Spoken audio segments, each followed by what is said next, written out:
child is left in no man's land or no woman's land. And when we have a problem as significant as that, government has to get a policy position that salvages the children from that situation. So the government has an excuse, says, no, we don't have places. It is the same excuse where we say the economy is growing too slow. At one point we'll say, let's not make more children. South Africa's growth is 1.3% per annum. It's very small. The number of children that a mother gives birth to is 2.2, 2.3. And that's almost close to replacement. Soon we'll be only at replacement. And once we go into replacement, we have an aging population that has not had the demographic dividend, an aging population that doesn't have young labor to take over, then that is disaster. We are on a precipice of disaster. Indeed, our education should and be such that it changes our economy. Critical thought is important. You see, Milton Friedman removed culture and geography from economy. And once you have stripped economy of culture and geography, you don't have an economy, you have cash. You talk about cash, not an economy. What you need is cultural economic geography, so that culture and language are part and parcel of how we do things, how we understand each other, how we empathize. At the moment, Ubuntu is not anchored in our economic principles at all. It's a language that is foreign to what we actually are doing in reality. Teachers are leaving South Africa. They are, and they will, when conditions are not that conducive. The problem with 1976 is that when students correctly rose, and correctly rose including against Chishebini and everything, after that was a serious vacuum. And into that vacuum entered all kinds of things. And that's what we have to reclaim through critical thinking and reclaiming very deliberately what prompted the children to go into strike in 1976, the uprising. And walk backwards and say, what do we need to do in order to reclaim that space? I think, oh, no, I haven't finished. Yes. Well, you know, Lord Malthus talked about poverty and suggested that poverty is self-made because people make more children and then they are in poverty. Karl Marx, in his treatise on Malthus, said, oh my God, this vile clergyman putting the misery that is created by capital at the doorstep of the poor. He cannot be irreverent at all. What we see in poverty-stricken communities is a consequence of the deplorable conditions under which they live. They have no escape. Alcohol may just be one such escape. We really have to say, then what do we do? The problem with the 13%, which is ourselves, is that we either get overwhelmed by this and we run away from the problem and get captured by the 73% who are empowered. The end state of that is surely one where another uprising will happen in this country. And perhaps it will not be like June 76. Remember, it's 40 years.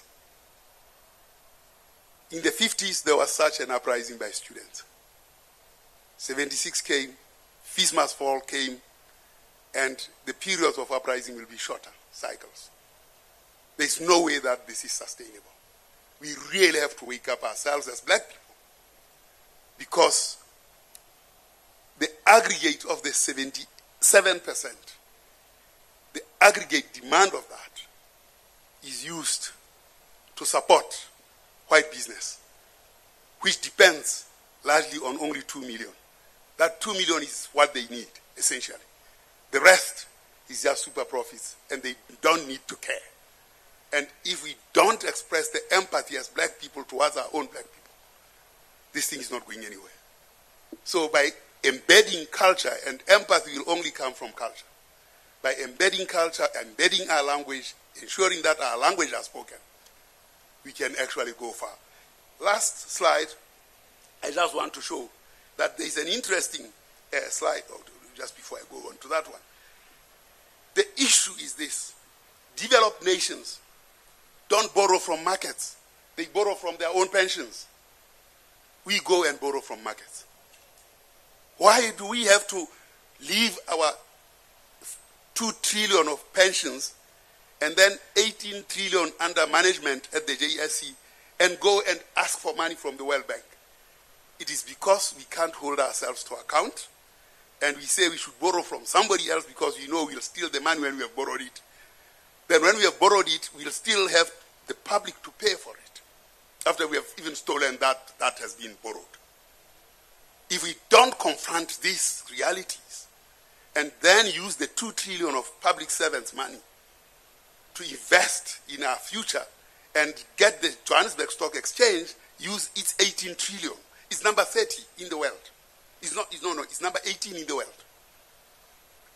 Yet it behaves, those countries where stock exchanges are that high have a different economic framework and economic policy.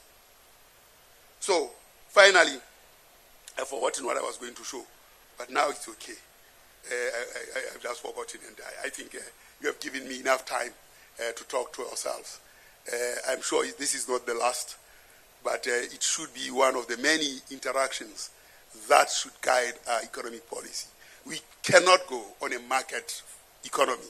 We need heterodox economics where people participate, and we use multidimensional poverty as new instruments of power to ensure that we know that the future we talk about is the future that we can achieve. Thank you very much.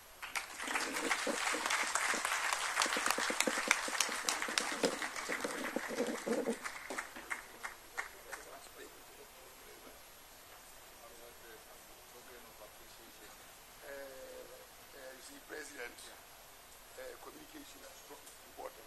Stand here, not behind.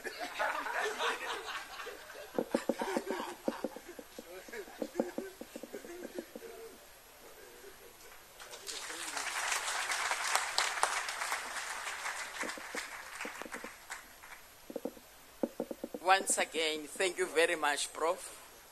Doc, for the information. We are now going to call our next speaker on media and communications, Lorato Chenkeng, the founder and CEO of Decode Communications.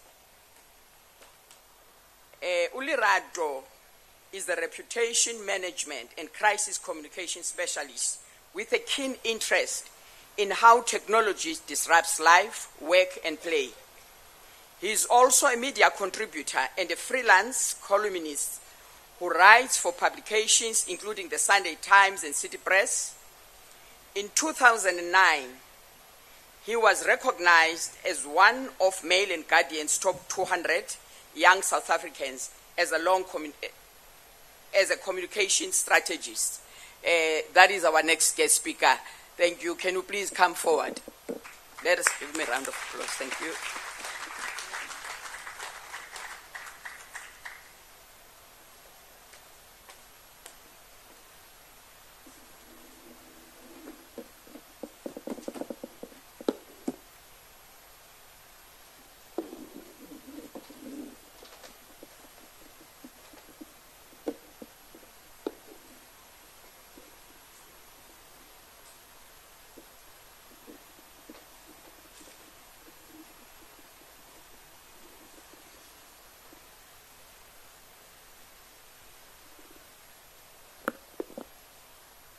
President of the EFF, Julius Malema, your leadership, and all the fighters in the room. Thank you so much for this opportunity to be able to address you on, the intersection between digital communications and traditional media in the main.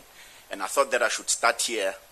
I am one of the lucky South Africans who, in 1998, just after the integration of the the former SADF and South African National Defence Force, I got to join the South African Air Force. And we say, may the souls of the fallen soldiers rest in peace.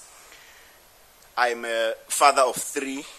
In fact, President, this afternoon will be traveling to Cape Town. My daughter is going to UCT to study actuarial science.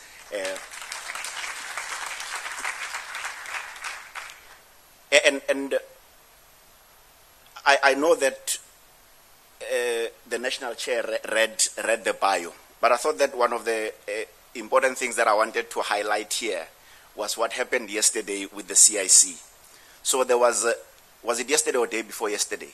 There was an article on IOL that claimed that the most followed politician on Twitter is President Cyril Ramaphosa. And all that he had to say was garbage, right? And I think the this pivotal moment talks to even, how things are changing very fast, right? Ordinarily, he had to use his account to write to Twitter. But now we know that the platform, or as it's called now, X, the platform has included what is now called community notes. Very quickly, all of us who knew that he has 4.3 million followers versus the president having 2.97 followers, were able to quickly just say, this is misinformation, right? But here's the trouble. And CIC, I put the blame on your table. Thankfully, I'm a consultant, so I'm not a politician. So there are things that I'm not worried about today.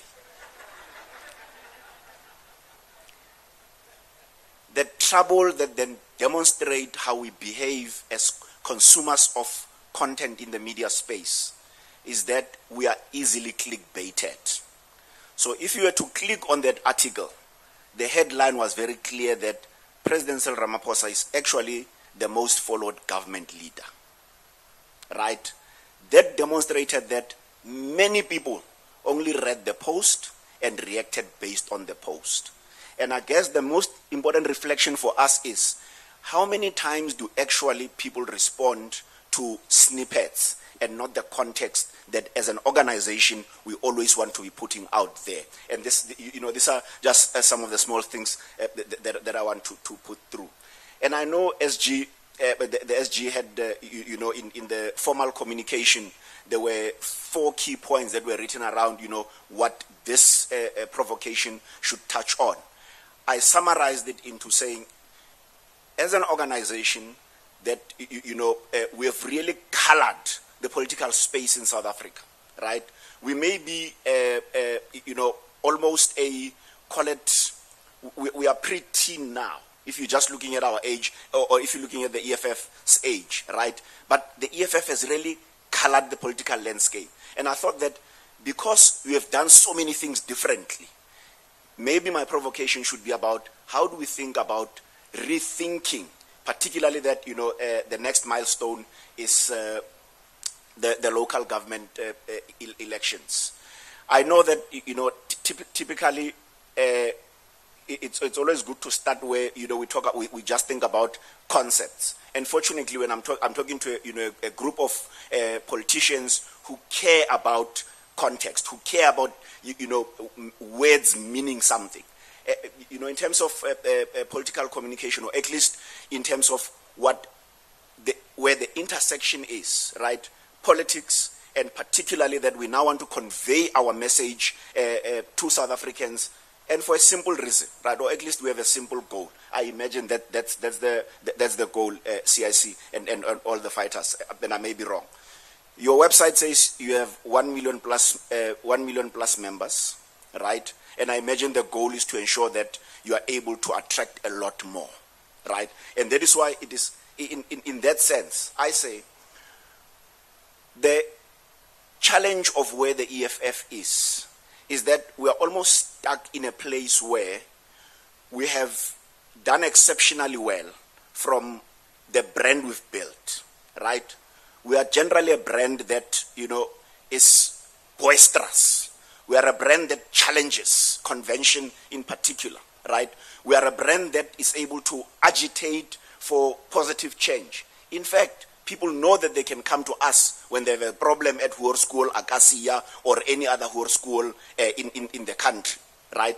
It talks to the kind of brand we are.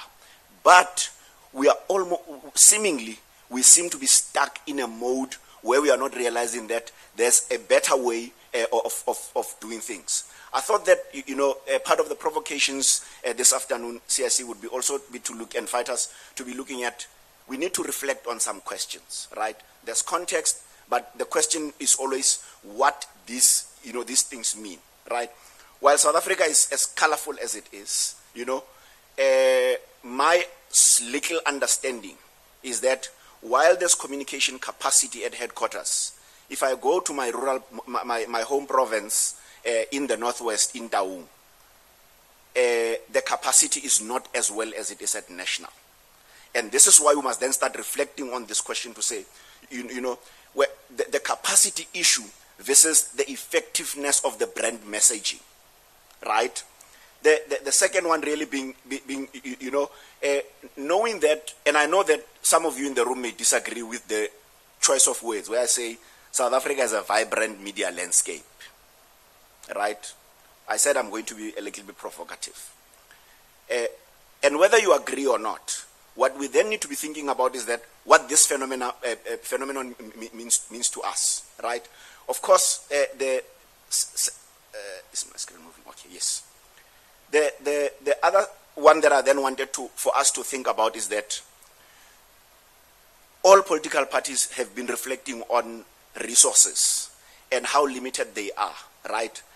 The advantage is that in the time that we are in the digital age, we are therefore armed with, or at least the armament helps us to do a little bit more with less. Allow me to state a little bit of the obvious, and this is really based on my own observations of the EFF, right?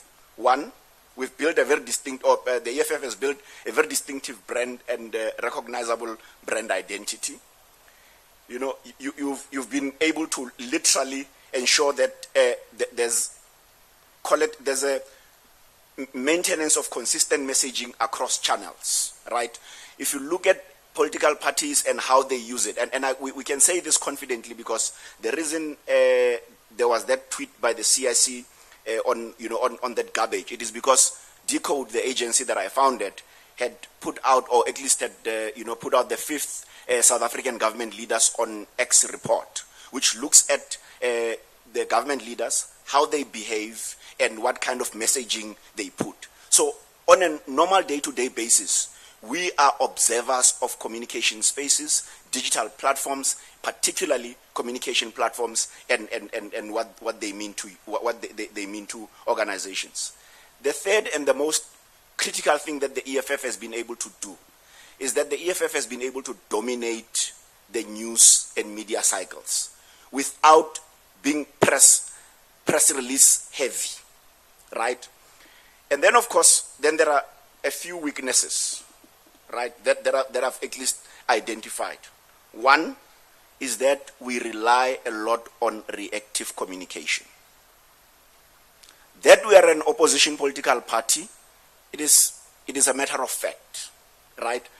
But there's an opportunity, and one of the campaigns that we just did a dipstick into was when you were working on the NHI campaigns, where you're looking at clinics that were going to be pilots for NHI, right?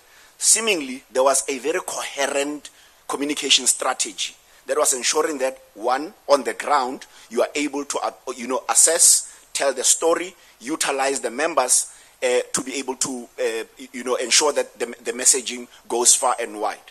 However, if you look across the spectrum and even through the timeline, that is almost the only one outstanding campaign. What does it mean about our capacity to continue ensuring that what works works for our favor. Stating the not so obvious, one of the things that is really propelling, or at least taking us to where we are, right, are one, urbanization, and these are the things that you know, right? But I thought that reflecting on the numbers help, right, in terms of the number of, in terms of we're seeing a movement from, I see people moving from Taung, where I come from, coming to Gauteng to look for a better living. And I imagine it's similar with you from the villages. Digitization, but importantly, industrialization. And of course, right, some of you may have read, 2 days ago there was an announcement by Caxton, who are the owners of the Citizen, that by the end of February, Citizen will be printing, Saturday Citizen will be printing its last paper, right? And this is going to be a trend that you are going to see over time, where by the, and I don't want to give it call it a milestone, right? But it's like the likelihood of at least in the next 3 to 5 years, that will actually all our news will be consumed on digital platforms, and we must reflect on what that means. Then there's the unfortunate part of foreign interest in what is South African content, right, or at least South African players. While this may just be a capital thing where, a French company like Canal wants to, acquire MultiChoice and the likes, the question that we must reflect on, and to the point that was raised earlier to Dr. Padi around how do you preserve the mother tongue? And this is how we must then, or at least this is what we must then reflect on in terms of what this takeover means from a language and content point of view, and what our role is going to be. Of course, the biggest and largest media in South Africa, the SABC, has always been behind the curve. Fortunately, they are now catching up with their SABC Plus platform. I know CICU complaining about its user, it's the user experience and all of that, but numbers don't lie, right? The two biggest stories of this week. One is an artificial intelligence technology by the Chinese called DeepSeek.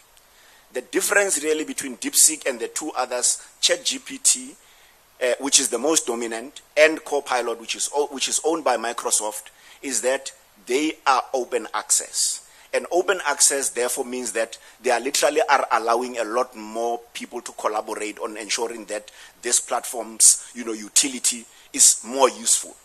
And I think we need to reflect a little bit on that. The second biggest story is that if you convert according to today's rand rate, Facebook, or Meta, the parent company of Facebook, is going to pay Donald Trump close to R500 million for having banned him on these platforms, right?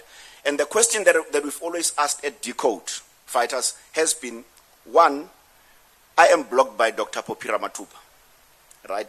Of course, I call her out and many other politicians out on these platforms, so I guess I deserved it, right? But the question that we should then be asking is, to what extent are, considering how quickly the technology is evolving and where the communication is moving towards, right, from your typical traditional platforms to digital, should government officials, should public representatives not be using them as platforms for accountability? That's a question. Of course, one of the saddest moments in our country, Dr. Padile Hotla referenced many statistics that talk to the divide, social, economic, cultural, and in many other ways, right? And fortunately for them, and unfortunately for us as South Africans, a UK-based company was able to literally utilize and weaponize these platforms. Sadly, it was the Blue Party that used the instrument of regulation to take them to task, to the point where they had to be closed, or at least as a business operating in the jurisdiction in the UK.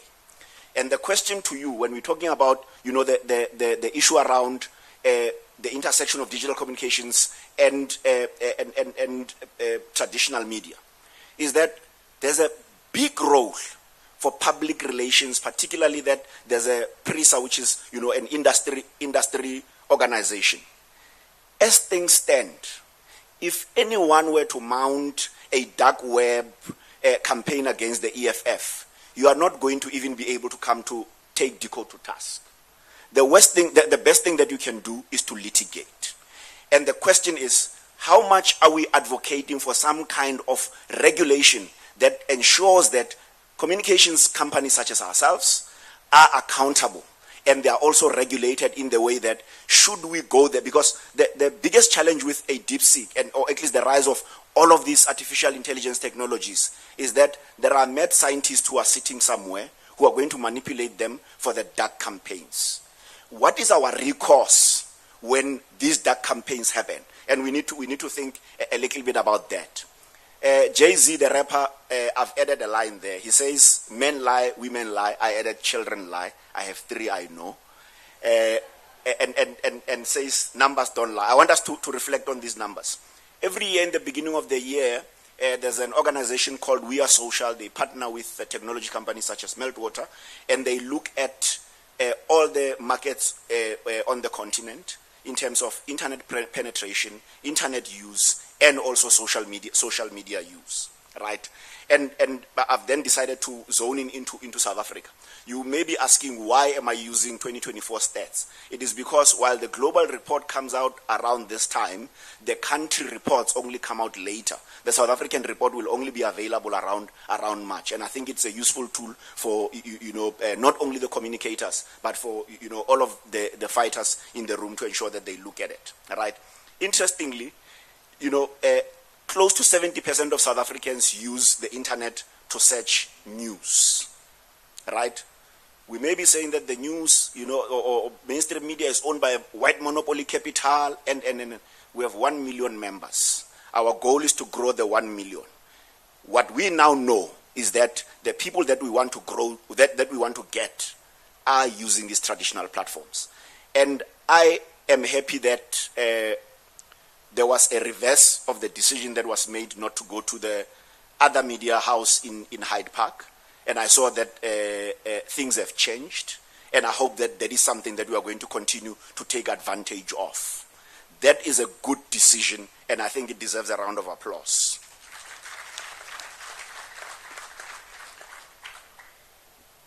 Close to 50% of South Africans use social media to read the news. And we need to think about that, right? So while we may think that TikTok exists so that people can be telling us, their Bible verses, some of them may be, singing gospel songs, others showing us porn, and the likes, right? Close to 50% of them use it to consume news. And the question may be to myself as a consultant to say, but what does this mean for the EFF, right? It simply means that the decision that the organization took to say, we are going to create our own media platforms is the one that is going to help you to then be able to generate the kind of content that helps you with narrative building and shaping. 2, ensuring that you are then able to get to audiences with unmediated content. Because the trouble is that while South Africans, or at least those who are over 16 and 50% of them are using social media, the trouble is that they are then clickbaited. They don't read the full story. They then miss the context, and then they say that the EFF is advocating for foreigners to be coming to South Africa. No matter how many times you repeat the message, you tell them, to understand what the message is. Because South Africans are happy with being clickbaited, that is why the decision to have that platform there is one of the important decisions. How many of us in the room, have mothers who are always sending you long voice notes, and WhatsApp, is death by WhatsApp. So no wonder WhatsApp is the most favorite platform in the country, right? Because even our parents use WhatsApp. They may not be on Facebook, they may not be on TikTok, and don't even have a desire to be on that platform. And interestingly, there are many people who actually think that WhatsApp is not social media. it is important for us, and I think again, the question to yourselves is, what is our responsibility and role to educate South Africans about these platforms, right? One, WhatsApp, is a company that is owned by Meta, and to a great extent, they are then able to multi-cross to various platforms, right? But the biggest thing that they've been able to do has been to use our data to monetize, right? And I guess the question to all of us again is to say, if we were to go to the information regulator today and ask, South Africans think that WhatsApp is not social media. What does it mean from a privacy point of view as far as this platform is concerned? I suspect, like you would know, that ordinarily when you drive into this place here, you're not supposed to be giving, or the security guard is not supposed to be asking you for your driver's license, but rather your identity card, right, as per the information regulator, because there are specific, or at least information, personal information and demographic information that they are looking for. So I'm just saying there are things that we ought to be thinking a little bit about. Looking at the favorite platforms, and again, I'm not necessarily talking about social media. I'm looking at the impact of these technological platforms and what we can do to ensure that they help us. You may have observed that earlier slides were all 2024. This one is 2023. I am juxtaposing the 2 years, 2023 and 2024. I'd like for you to pay attention to TikTok, right? TikTok sitting at about, in terms of growth on year on year, 17.5, and X at 9.3, right? In 2024, X was the only platform that actually declined in users. Numbers don't lie, right? And when you look at TikTok, it has grown phenomenally, right? And of course, because TikTok has done a few simple things. So if you read the story of ByteDance, one, they have resolved the issue around music rights. So you may have observed, if you are a Facebook user like myself, or you prefer Facebook, you would have posted a video and you would get a notification later to say your video is not playing in one jurisdiction or the other because the music rights are, they don't have the music rights to play that. But TikTok does not have that problem. Right, but I guess it's a thing of being able to learn from the current players. If YouTube was a TV channel, it would be the biggest TV station today, right? And the question to the communicators in the room, and not necessarily all the leaders, to what extent do we then use this information to ensure that we get to where we want to be? And the reason I had, started with the political communication element earlier, which in the definition, in part of the definition, right, talks to the importance of dialogue. Why is there a need to dialogue? It is because the people who are using these platforms, who are using these gadgets, they have many anxieties, many issues, which ordinarily, as a political party, to a great extent, we are able to respond to. And respond to does not necessarily meaning resolve, right? But at least being able to demonstrate the kind of empathy that shows that should you elect us into a party in municipality X, Y, or Z in the 2027 elections, we would be, the kind of party of choice. One of the challenges that the EFF often puts to the media in South Africa is the biasness, right? And the subjectivity. There's the largest PR agency in the world called Edelman. Every year in January, they put up the Edelman Trust Barometer, and they look at 28 markets across the world. South Africa is one of the two African markets, and these are the results when you're looking at South Africa in particular, right?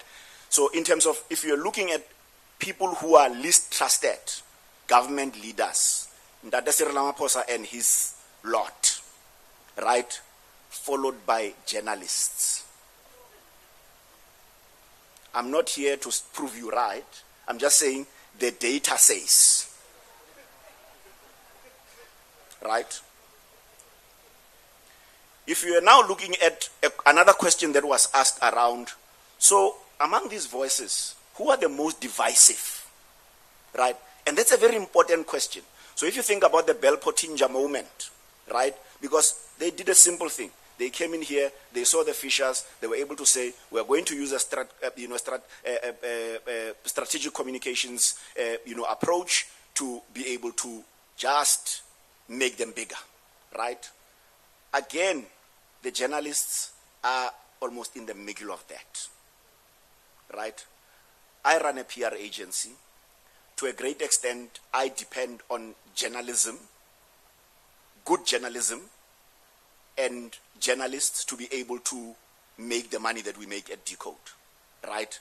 But I'm not an advocate for the kind of journalism that is distrusted, right? What this means for all of you in this room, there's an opportunity for us to ensure that we then build on the trust that we've at least been able to in the past, call it 12 years, been able to carve, right? But how does that look, right? One of the asks from the SG's office was that you must also talk about propaganda because it's an important tool, right? It's not a swear word. Us who are in this practice, we know that it's not a swear word. We know that people, frown upon it, but we're like, listen, when called upon and we do it clean, there's the values alignment, it means that, we can literally run a proper campaign. Importantly, right, one of the observations, and I hope that the leader from Johannesburg is not here. EFF Johannesburg, which is one of the accounts that we observe, right, typically does not talk about the issues of the city of Johannesburg versus, and I'm not saying he does not raise the issues, versus EFF Johannesburg ground forces. That's a curious thing, right? But you can tell there that seemingly there's a proper, and remember we are outside looking in as Decode. We can already observe that there's a propaganda thing that is happening here. The EFF is in, there's some arrangement, with the city. And the question therefore is, how critical are you in terms of the volume? So clearly, there's been a strategic decision that has been made to say, don't increase the volume here because there's an official account. But this one, because these are the members, you must increase the volume, right? Perhaps what we should be reflecting on in terms of that volume is, what does it mean for a Lorado who's not an EFF member and observing that confusion? Right? It may be a good tactic for us because then it does the thing of balancing the relationship, the political relationship that we have, right, in council. It does the thing of agitating and making sure that it puts up the issues of, the people of Johannesburg. And the advantage is that, which, and I don't know, SG, if the social media policy has been signed already. One of the things that we have also observed is that it looks like there is no framework that then helps in terms of governing how far people can go. Social media policies are not meant to be the thing that tell people what not to do, right? But it should be saying there are lines that you don't cross, right? And sadly, that's one of the things that we are also observing. We are also observing with some of the particularly red-branded call it accounts, right? The other interesting thing that we've observed, and again, we're not just looking at defensive strategies, and I mentioned the city of Johannesburg because clearly this is more of a defensive strategy, as it were, right? When you have in the city of Tshwane some people who live in Centurion, Dr. Padile Hotla was showing us the numbers, the literacy levels are relatively higher, and the likelihood is that they articulate them better in English, not that they generally articulate themselves better, but in English, right? When you have a leader who is then above these leaders who are at Centurion, what does it do to the main account? And it goes to that first, remember the first question that we were talking about, capacity versus our ability to use brand messaging, right? So when you have leaders here who are very eloquent about the policies of the EFF, but they are illiterate when it comes to these things. What does it mean for the party messaging? And I think it's another thing that we really need to reflect on, to say, we will not get everyone at the same level, right? But SG, perhaps the question is, do we know what the baseline is, right? Do we know that ordinarily, how of all the leaders in here, you can literally just go into a spreadsheet and say, I can tell you how many people are not on X, or all the leaders here, how many people are not on Facebook. And you can then do a deep dive to say, why are you not on X? Because it is going to be out of that articulate, or at least those answers, you are going to be then able to say, perhaps it's just a matter of capacity or skills development. Or perhaps it's a matter of a paradigm shift, right? And it's an exercise that we then need to be thinking a little bit about, right? I worry about how the EFF membership, and I say membership because that's what we observe in the interwebs, confuse robustness with rudeness. I doubt any one of you in this room believe that the brand of politics of the EFF is that being rude.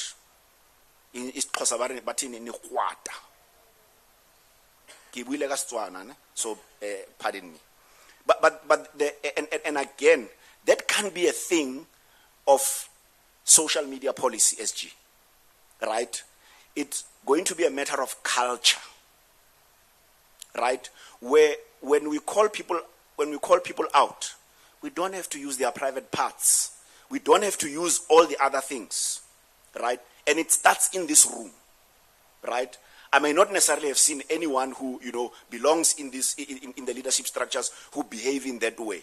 And perhaps the question is, when the membership behave that way, what are the mechanisms to call them out and to ensure that they don't represent the brand EFF? Because that is not the brand EFF, at least in my view.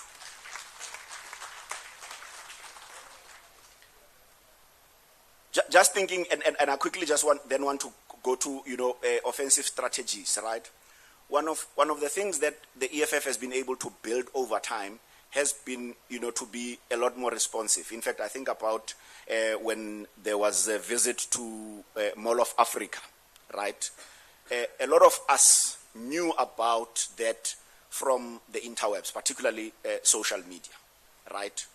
And of course, people were trying to play with English to say, no. But you are not here as an MP, Ndade Julius Malema. You can't be doing oversight, right? And the question is, if he's not doing it at Mall of Africa,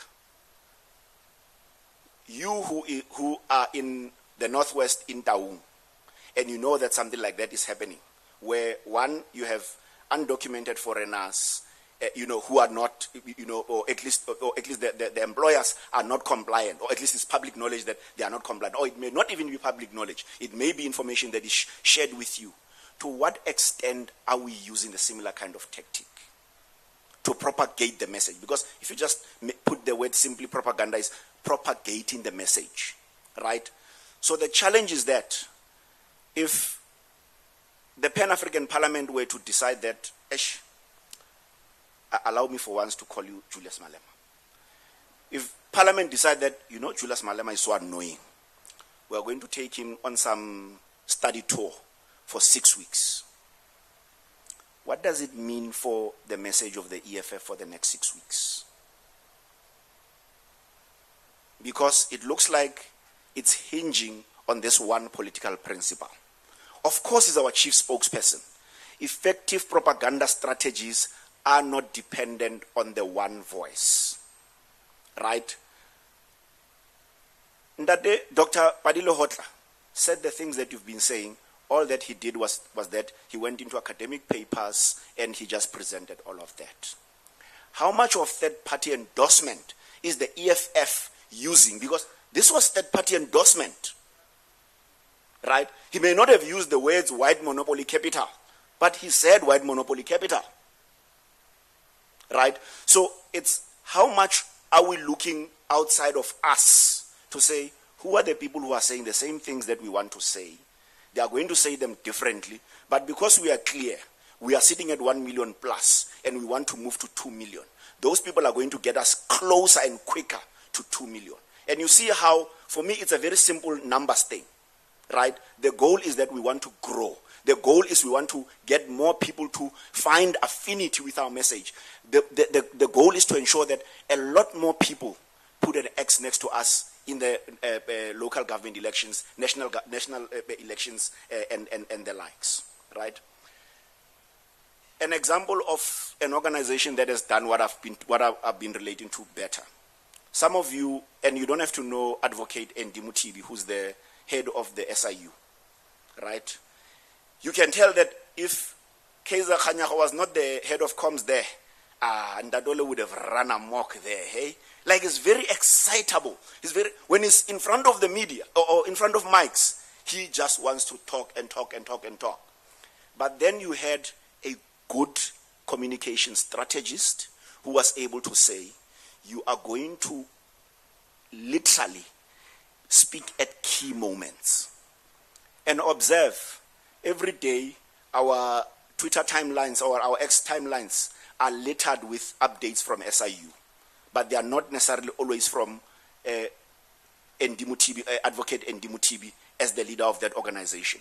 The simple thing that they have done is to institutionalize the messaging rather than personalizing it. And of course, because we're talking political communications, it's a different kettle of fish, right? People believe in faces. People believe in personalities when it comes to politics. But there's a need for a balance in terms of how we think about, how we do the institution. This is not necessarily for the leaders that are here, but for all of us here, right? Because they do oversight of this, right? Simplify your communication strategy. Don't do this thing of, we have this, and I'm not saying it's important that we look at theory, right? Obsess on answering questions. Who are we talking to? Right? What are those people consuming from a content point of view? Because once you know, and the advantage of a DeepSeek, the advantage of a ChatGPT, you are even able to say, we now want to hyper target, because we want to be able to get to a particular locale in Pambirstad in Taung, next to my grandfather's home. While I think that at national, the EFF has gotten this right? Because my parents live in Garangua and have been living in Garangua since 1999. Whenever I cross the border, Roslyn, when I drive home from where I live to when I'm at Roslyn, something happens to my radio. It switches to Muzweding FM, right? I hardly ever hear the EFF utilizing this African language station platforms. And the question is, do we, one, see them as relatively invaluable? And I'm not saying that I tune into Muzweding all the time. So it may be that when you're on Muzweding, I'm not tuned in. Right? The question is there data that backs up, that demonstrates that we are utilizing community media to ensure that we're able to quicken this understanding, right? I remember last year when Professor J.J. Taban hosted the CIC at Alex FM, one of the things that he lamented, because before that interview, it was Ndadegwede Mantashe. Ndadegwede Mantashe was going to that station for the first time ever since he was an ANC member in Alex, one of their biggest constituents. And these things, I'm talking to them in the sense that we must never think that we are above certain media platforms. We need to ensure that we do these simple things that are going to help us, to quicken how we tell our brand, or at least our brand story in the main. We've built our own media. We need to optimize on that. And the one way we are going to optimize in that way, Skolise, is that we need to be data-driven, right? The artificial intelligence now helps us to know if Lorado has, I've looked at a gospel song on TikTok, right? all of a sudden, all the content I get is gospel. The question is, how does an organization, an institution like the EFF go to the back end and say, I want access to that data? And you can get access to that data. And then say, you then want to be able to put out messaging to be able to get to the people that we're looking to get to. And this is where I think that if we consider some of these things, you are going to win at the game of traditional media because, one, papers are shutting down. Two, we now know that journalists, are the second least trusted practitioners or professionals in this space. Gone are the days where, when you are a provincial leader, all that you do is that you are a provincial leader, or a provincial treasurer, you are a provincial treasurer, right? The important thing that we are going to have to do is to ensure that all the leaders of the EFF are Swiss Army knives. At any time you can open a red bottle of wine. At any time you can open a bottle of tuna. And it therefore means that you are not always going to be saying, where are the communicators when a message needs to be put out, right? And that's the kind of rethinking that we need to be looking at.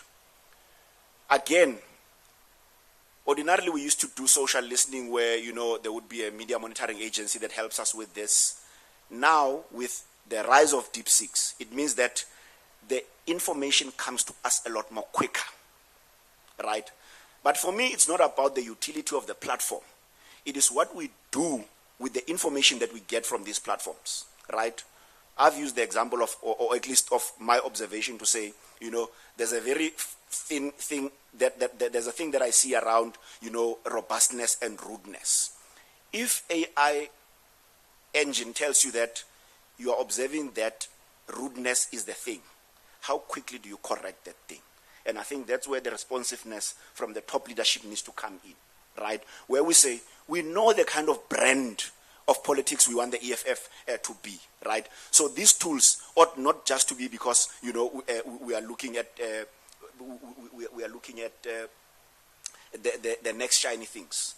Takeaways, social media policy. I know that there's one in the making, but the sooner we, get it passed over the line, the better, right? And social media policy, SG, and I will share the Coca-Cola social media policy. Coca-Cola as an old brand, highly capitalized, they have a one-pager social media policy. So we must not complicate these things so that a leader in Taung who may not necessarily be, who will not go through, troves and troves of documents for them to understand what this thing is. Let's simplify it, right? Importantly, right, this, few minutes that I've spent here will never be enough to get into how to do it, because now we're speaking about what to do, right? We then, SG, need to get into the how to do it, right? And these are now really going to be an ongoing thing. And whilst Kolise and team have been doing phenomenally well in terms of, ensuring that there's a balance here and there, right?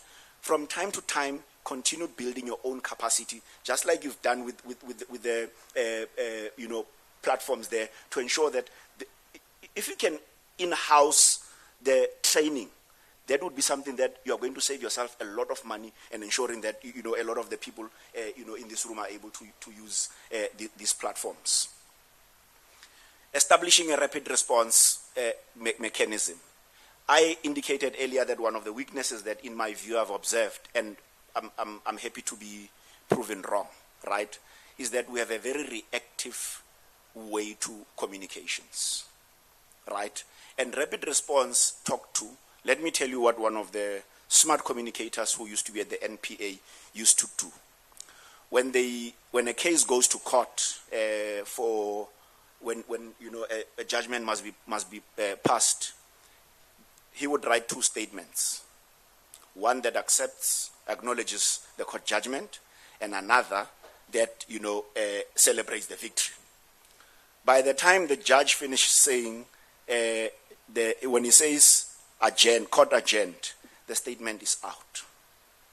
So you see how simple some of these things can be, not rocket science, right?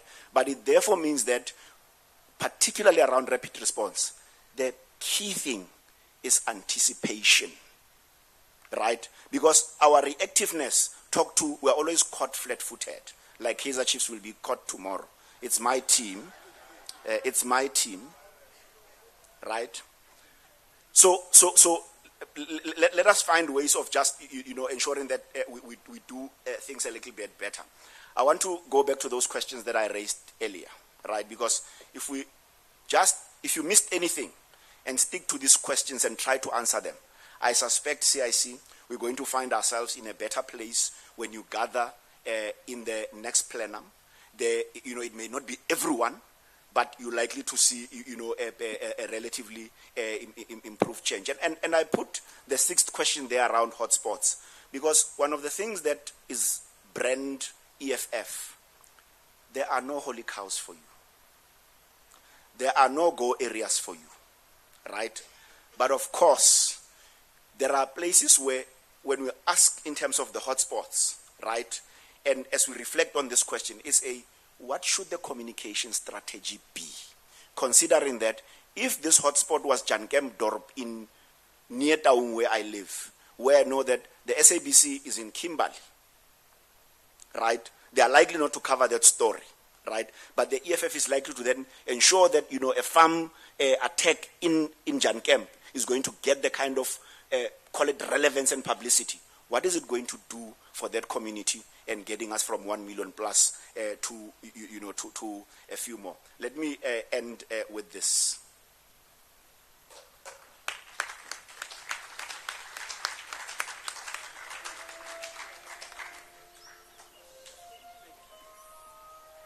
I thought, it was meant to play on here. You remember this ad, ne? All of you are old enough to remember this ad.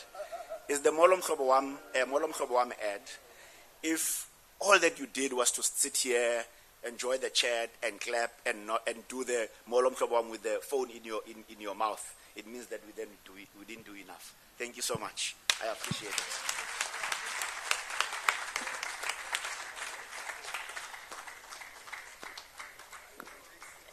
Thank you very much. That was such a that is what is called constructive criticism. And then in the EFF, we do welcome that because it will make us grow. And what I like about your presentation is the fact that you are not only criticizing us, you are giving us solutions. And thank you for that. Are there any hands? Any questions? 1, 2, 3, 4. Any other hand? 4, 5. Got Dr. Hamzeni, thank you.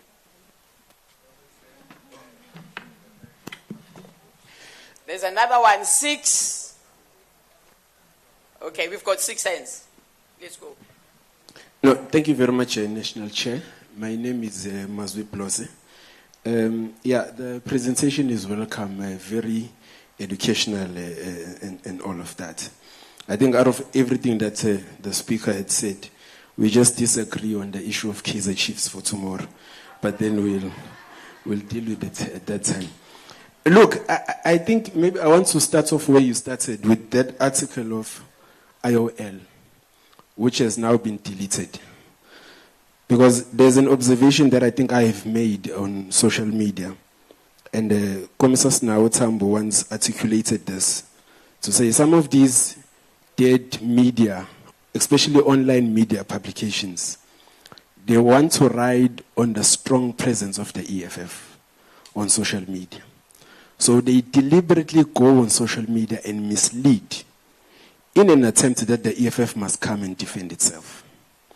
So if you read that article, you can see that the person who wrote it was deliberate. Because the article does not say what is, or the heading does not say what is in the article. So they knew exactly what they were doing, and they got their reaction. So I want to check from you to say, how then do we handle such situations? Because we also have a responsibility to defend the organization against such misleading informations. And there's a lot about that. This was just one incident around the president yesterday. And also, I think this will have to, it's a criticism that I also think it's valid. Our non-presence in local media stations, especially radio stations. I know because I used to run communications in KZN. And I think maybe this will be for the leadership, maybe internally, to say we might need to find a way to capacitate provinces so that they mirror what national is doing. Because if you look at our communications at a national level, our provinces and regions are still a bit far in order for them to match that capacity. So that is very welcome. That observation is true. I just wanted to make that. And then maybe finally, I mean, if you look at social media, there is that, because we're an organization and we are, grounded on the ground to go door to door and speak to our people. But social media also has a real, membership or people that are actually on there. What then can we do to then get this strong presence that we have as an organization on social media, to then get these people who are constantly on the phone, that we're engaging on them, to actually be voters of the EFF, to be members of the EFF? Because if you look at the campaign of Donald Trump, 60-70% of it was run on social media, and it was effective. How can we then make social media not just as a platform to communicate, but also as a platform to build the organization and get voters? Thank you very much.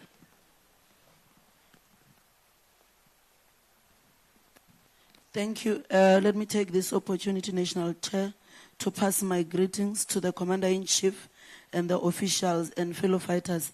My name is Mowan Khotadze. Firstly, let us welcome the presentation. It was quite educational for us. We've learned a lot from the presentation. And we also take the criticism. It was very necessary, and there are some things when you were presenting, one reflect on where I'm coming from, and you realize actually we are not taking advantage of the social media platform enough. At the national level, we are doing very good with the social media. In particular, the Twitter account, it's very, very, very good. But maybe my worry to Fighters Cyclo, that has always been an issue, is that on Twitter, we are very, very, very active. But the reality is that the young people that we are targeting from the rural areas, you are likely to find them on Facebook. Like, they get Facebook more than Twitter. Even leaders here, we can queue here and say, let's see your TikTok account. How many times have you tweeted? Even leadership does not even tweet, because it's not user-friendly to a certain extent, which suggests that we must intensify our presence on Facebook and even TikTok, because that is very easy to post on daily basis and everything. That's the observation that I have made. But the other observation when the presenter was presenting, which is worrying me as we are moving into the fourth industrial revolution and whatnot, lately you go to councils, the sittings are on Zoom or Teams.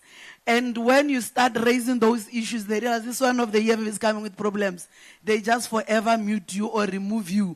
You try to rejoin, then they do. How do we, in the process of taking advantage of that, but also there are those disadvantages where debates are stifled, and all. How do we find a recourse? What are some of the strategies that we can use to ensure that whatever that we want to communicate with our people, how are we able to resolve that? But my last question is that this one is a question, the other ones were a comment.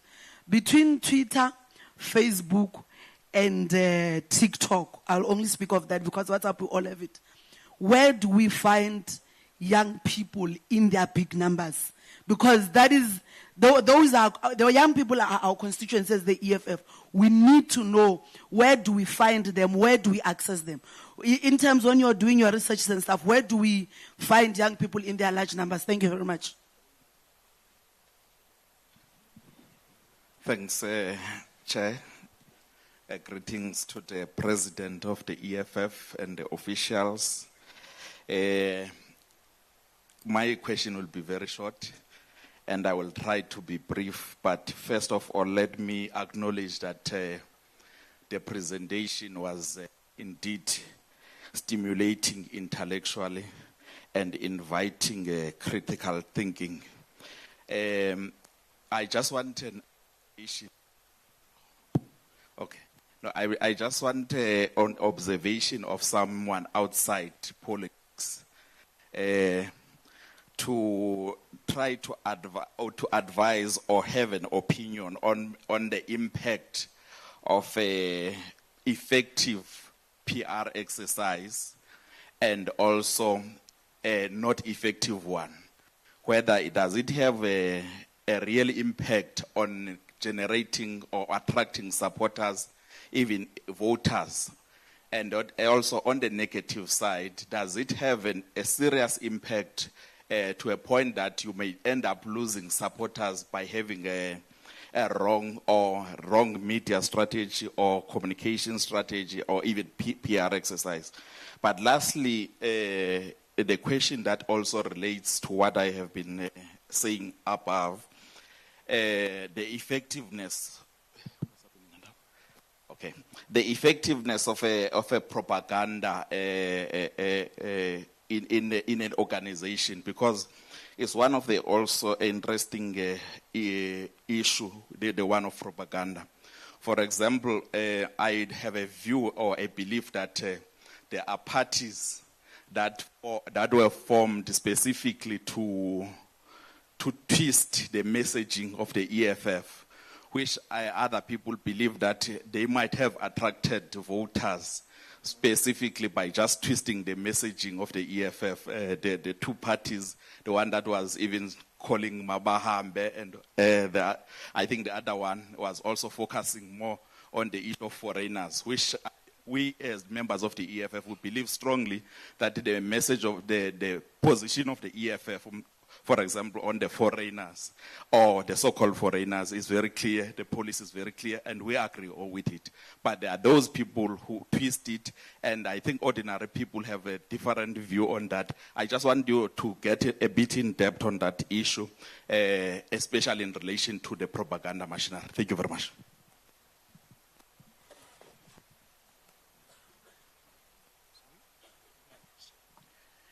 Thank you, Chair, and greetings to the Commander-in-Chief and to our commissars. Let me first of all thank you for, I think, an excellent contribution to how we look at social media. My concerns are the following. As the EFF, obviously we need to defend ourselves. And we've been in a particularly complex environment the last while of having to defend ourselves. But how do we balance between, on the one hand, defense and reaction to negative attacks on us, and doing it in a way that we actually end up promoting those negative messages? I think if we could sit down this afternoon and do an analysis, we will find several examples of how that has been happening also during the last while. So how do we manage that balance? The second issue that I want to raise is how we interact between the various social media platforms.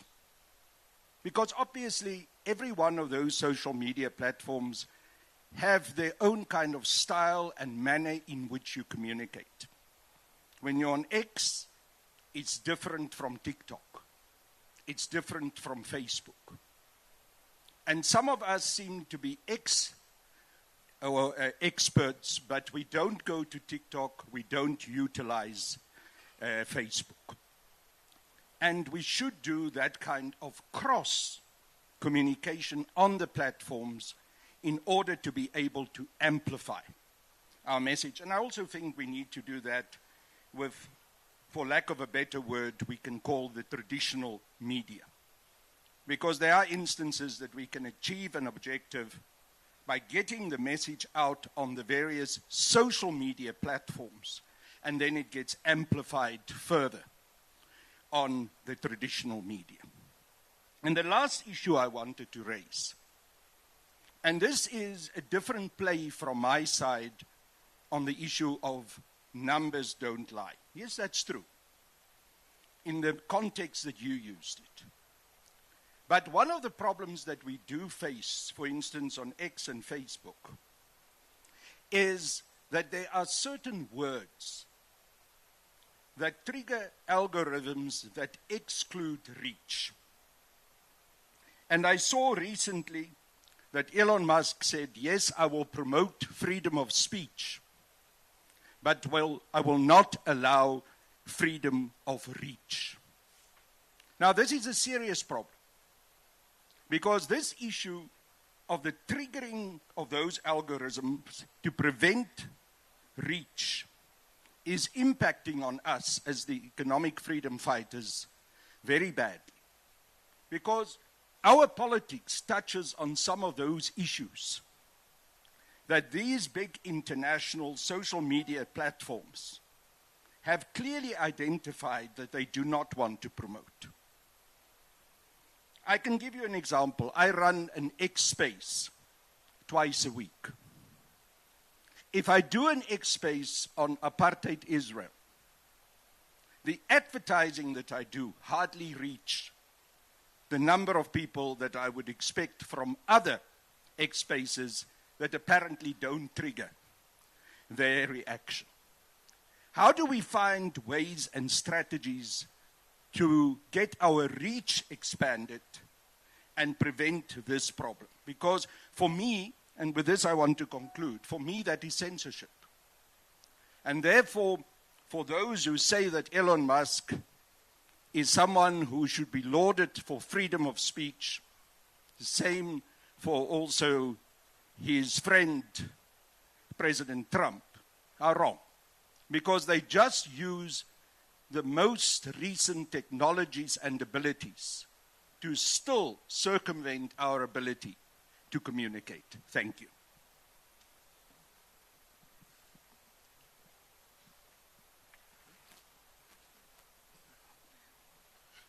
Thank you. Greetings to the leadership.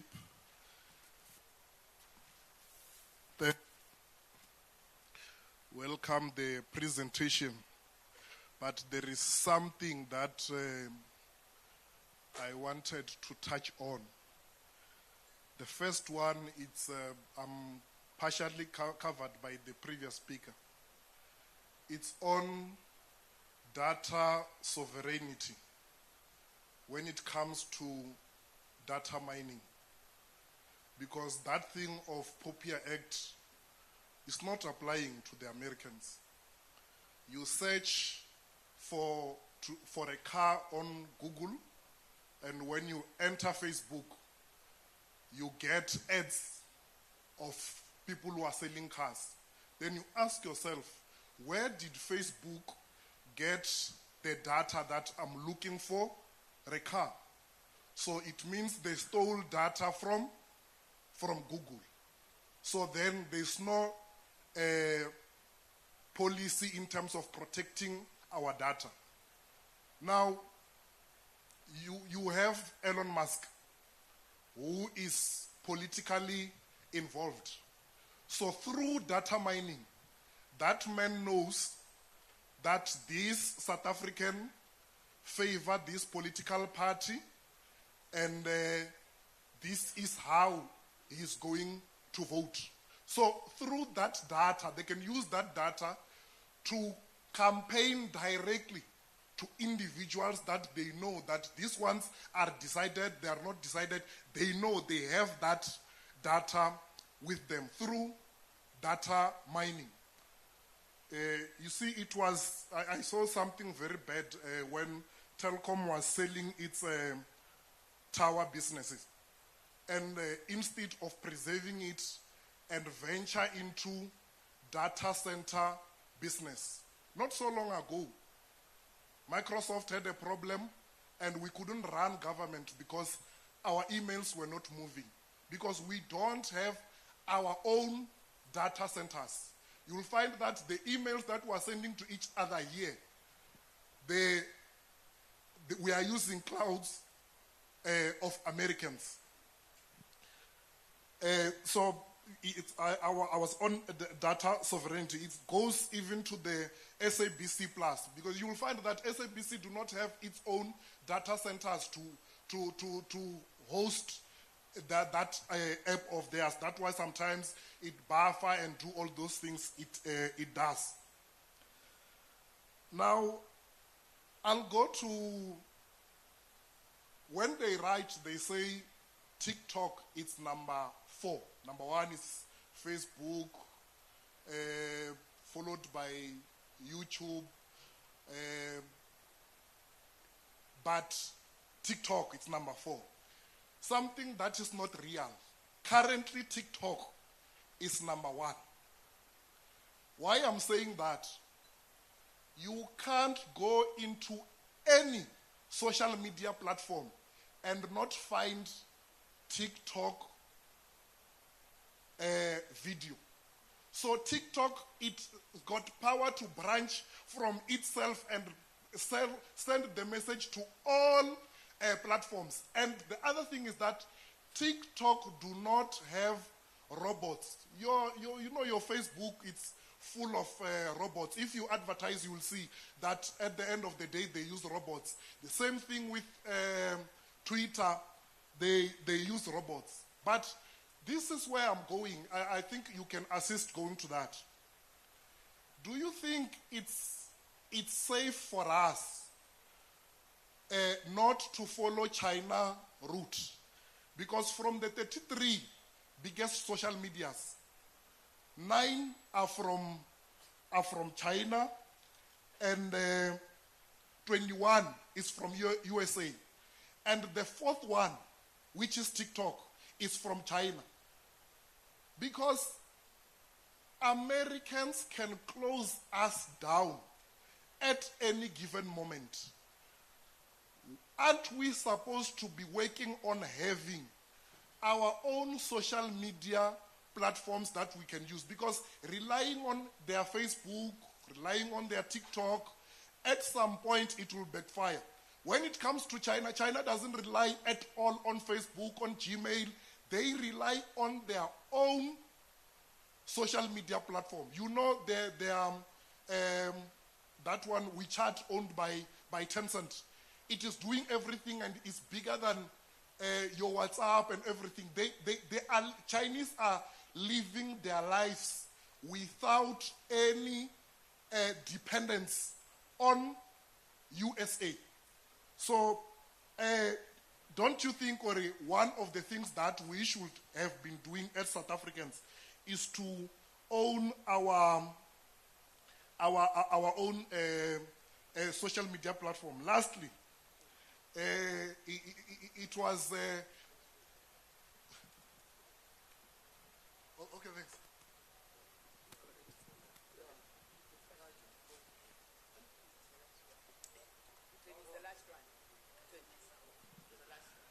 No, thank you very much, National Chair. Good afternoon to the President and the officials. I just have one question. Okay, first, let's welcome the presentation. Very thought-provoking. I didn't even blink an eye because of a shock. The way that you were brutally honest. One thing I wanted to ask, I got 2 issues that I need to raise. One is, what's your analysis in terms, because EFF is in government, what's your critique on that? Are we showcasing in terms of what we're doing, and be brutally honest, and then say to us, what can we do to improve? And then the second one will be to, maybe with all said and done, and you presented us with this critique, do you have a way forward in terms of how can we have this the path of really maybe improving in terms of our communication and the messaging, because we know that when we're on the social media, how irritating as it is when you write something, you like foreigners, you are like this, always being rubbished all the time. How can we turn this corner and ensure that we are effective communicators and we're able to really change this public opinion, because it looks as if now the public opinion is really, in terms of social media, is dealing at this point in time. Thank you very much.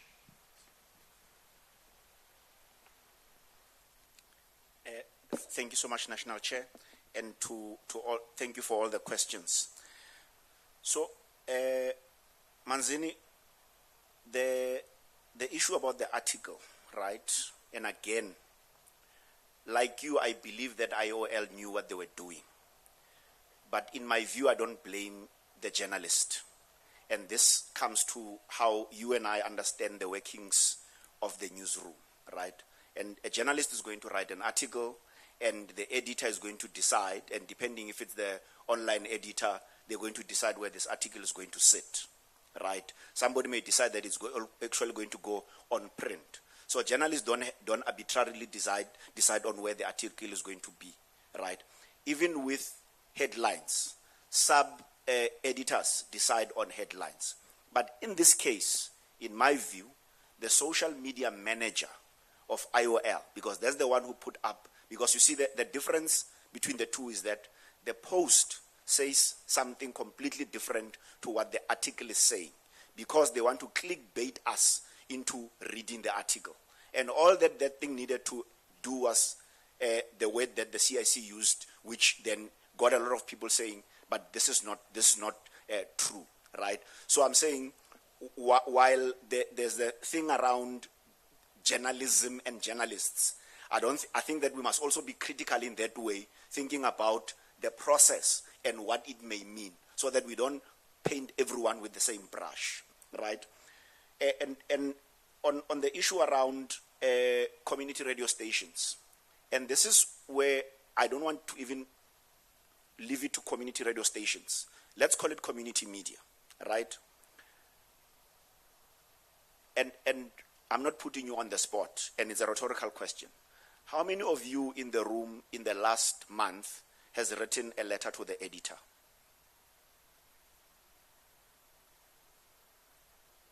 Right? That is one of the ways where we are going to be able to ensure that, in a very simple way, we start this simple campaign. So if we have this NHI campaign that we're running, then we know, and here's the advantage. Previously, there used to be parameters on the letters of the editor because it was going to a newspaper that has centimeter columns, right? So you could only write 150 words. But now you can write almost an entire thesis, right? And the point that I'm making, and I guess addressing the other thing that you raised, Dr. Chwab, to say, these are the things that it's not a one thing, right, or the other. We need multiple platforms to ensure that it's about how do we repeat the messages in different platforms, right? You currently in Gauteng have at least around 7 newspapers, and I know that Pretoria News is integrated into the Star, right? But the letters email to the Star and and Pretoria News are different email addresses. How many letters did you write to those newspapers recently, right? To your point around people are, the public opinion, and when was the last time there was an opinion piece by any one of you in the newspapers, right? So we need a multi-pronged strategy, because remember, Fighter Carl raises this thing around, but there's this thing around gatekeeping of keywords and the likes, right? It can only happen so much, because sometimes they recognize your account, but when it's Times Live that is putting up that article, people are then going to read that article. So you see how our multi-pronged approach strategy is going to then ensure that it's about the message and not obsessing about the utility of this one platform, right? Then there's the issue on Facebook versus X, right? Comms must never be about platforms, but about messages and audiences. We are very clear about what we want to do as the EFF. 1 million plus, ensure that we get more votes.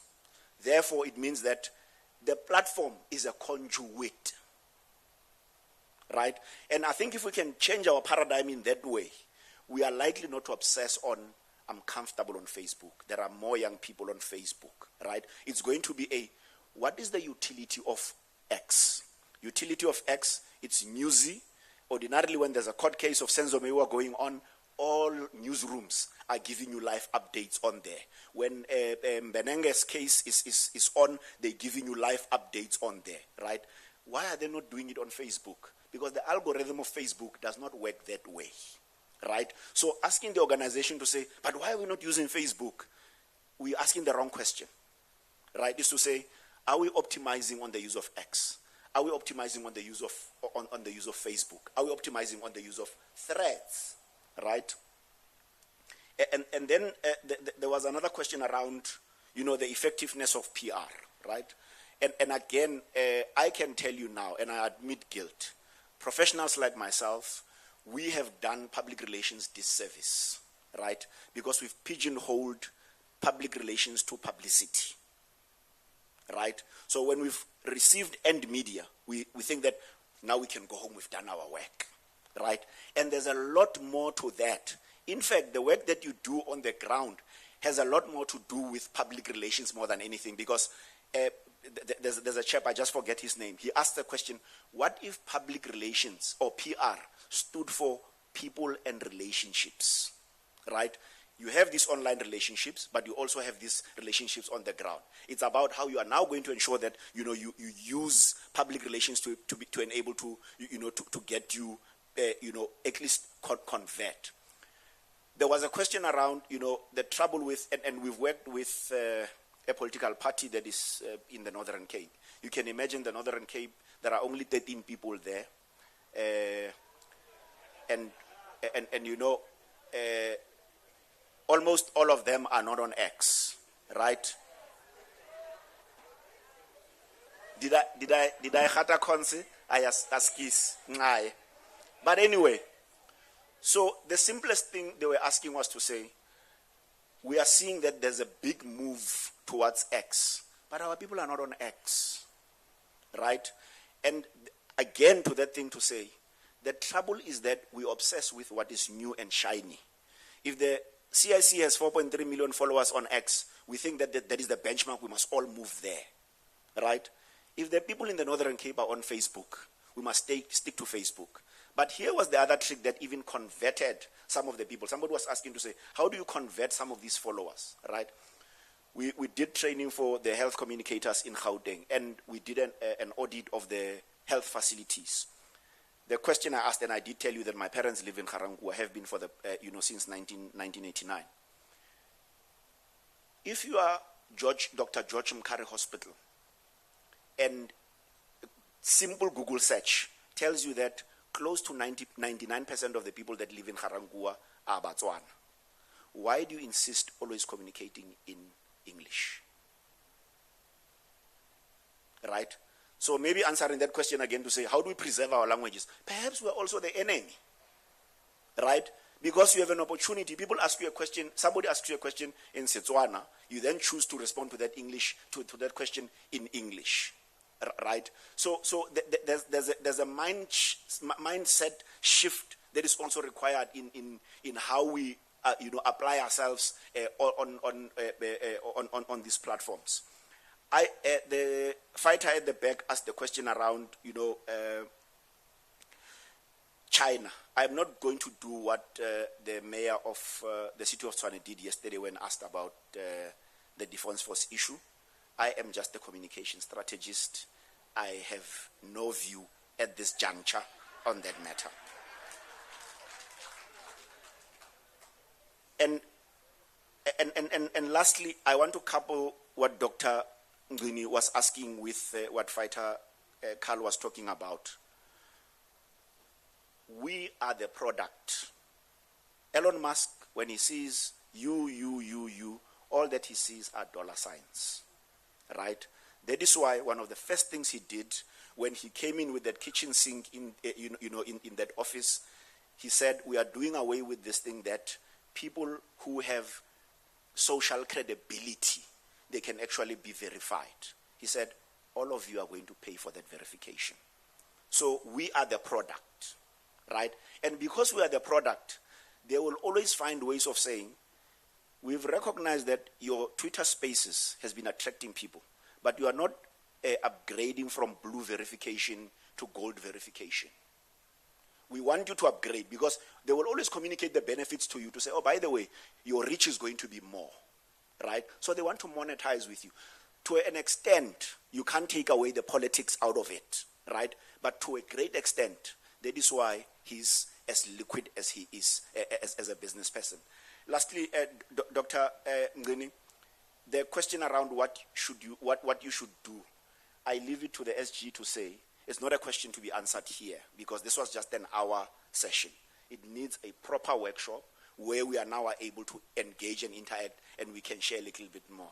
National Chair, thank you so much.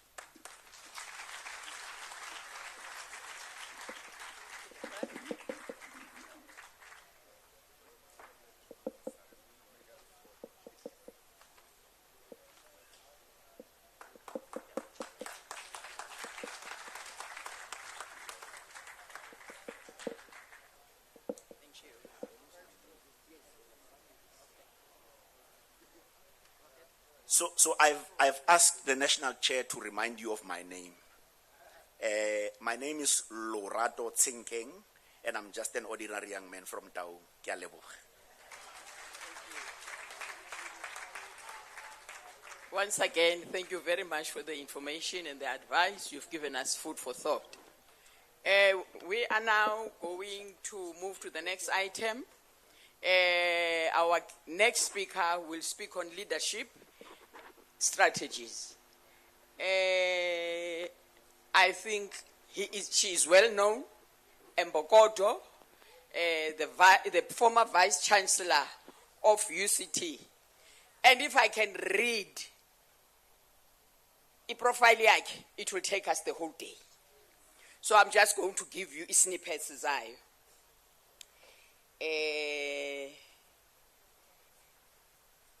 In fact, qualifications are as follows. Sorry. Technology is dealing with me.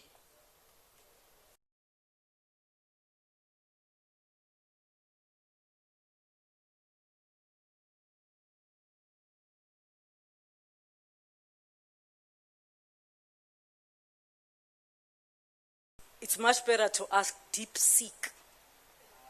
Yes, you can just ask DeepSeek. You should check what DeepSeek says about you. I asked DeepSeek and then I asked ChatGPT to see who's got it right. So Google might give you a limited view, so better DeepSeek.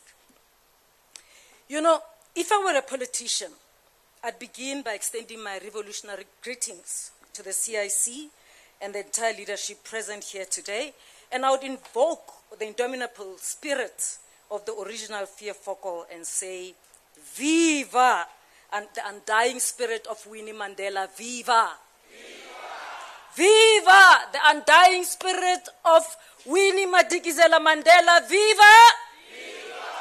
But of course, I'm not a politician. And because I'm not a politician, and contrary to colonial settler expectations, I have no desire to be one. I will simply say, with all protocol observed, ladies and gentlemen, President Julius Malema, all gender-conforming individuals, Dumelang, Tobela, Sanbonani, Molweni.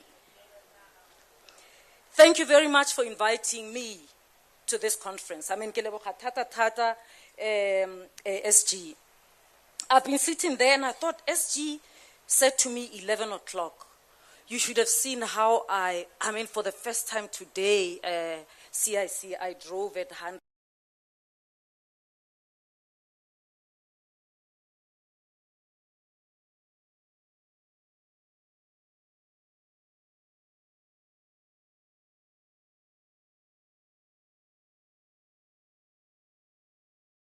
Fight with you.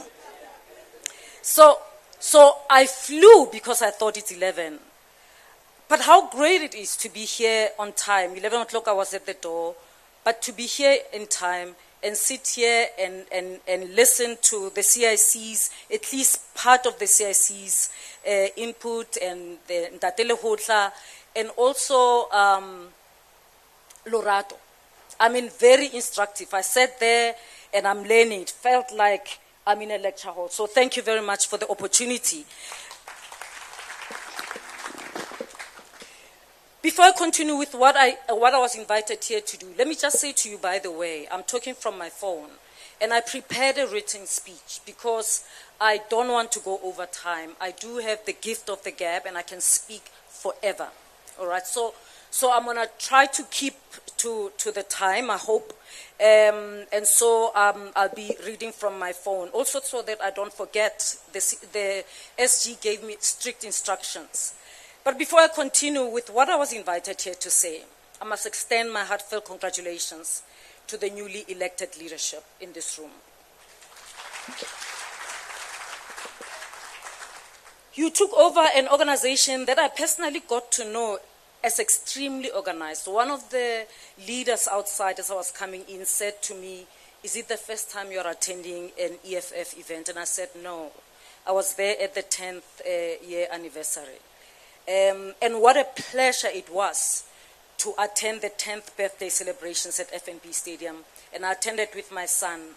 We were both absolutely impressed at how well organized the entire event was. I mean, we went there very early because we didn't want to stand in queues, but I mean, we just went through very quickly. And of course, my son stayed behind for the after party and he was amazed. Just last month, I returned to the same stadium, again with my son, the same son, for the Chris Brown concert, of course. Hello. And we were at a VIP lounge, or the so-called VIP section. I had bought the top one. But despite the hype and the money spent, we both agreed that the EFF event far surpassed the concert in organization. Far, by far. By far. I mean, in both events I was VIP. On one I paid, in the other I didn't pay. And I promise you, it doesn't even come close. So you, as the new leadership, are inheriting an expectation of excellence. You have a big task. You have a big task of ensuring that this movement remains as organized as it was, or at least as we who are outside know it to be. I'm intentionally avoiding to say more organized because I don't know what would have to do to surpass that 10th birthday celebration standard that I saw on that day. But more than just being organized, you have the responsibility of keeping this organization relevant and on the ground until it is time to hand it over to the next leadership in the next 5 years. Time and again, we have seen the EFF being first in line of defense whenever the dignity of a black person was under threat. I mean, it's interesting, even members of other parties have come to trust the EFF and they say, "I'm going to tell the EFF." I'm like, "Why are you not telling your party?" And this person says, "But I know they won't do anything. Only the EFF can do something." And then I was like, "Why don't you just join the EFF then? What are you doing there?" But that is a heavy responsibility. And I hope that even as obstacles come, even as opposition intensifies, even as exhaustion threatens, you will not tire. Because what you have done and what you are doing and what you are called to do is bigger than any one individual sitting in this room today. You have reshaped the socio-political trajectory of this country in favor of the black child. I don't care who says what.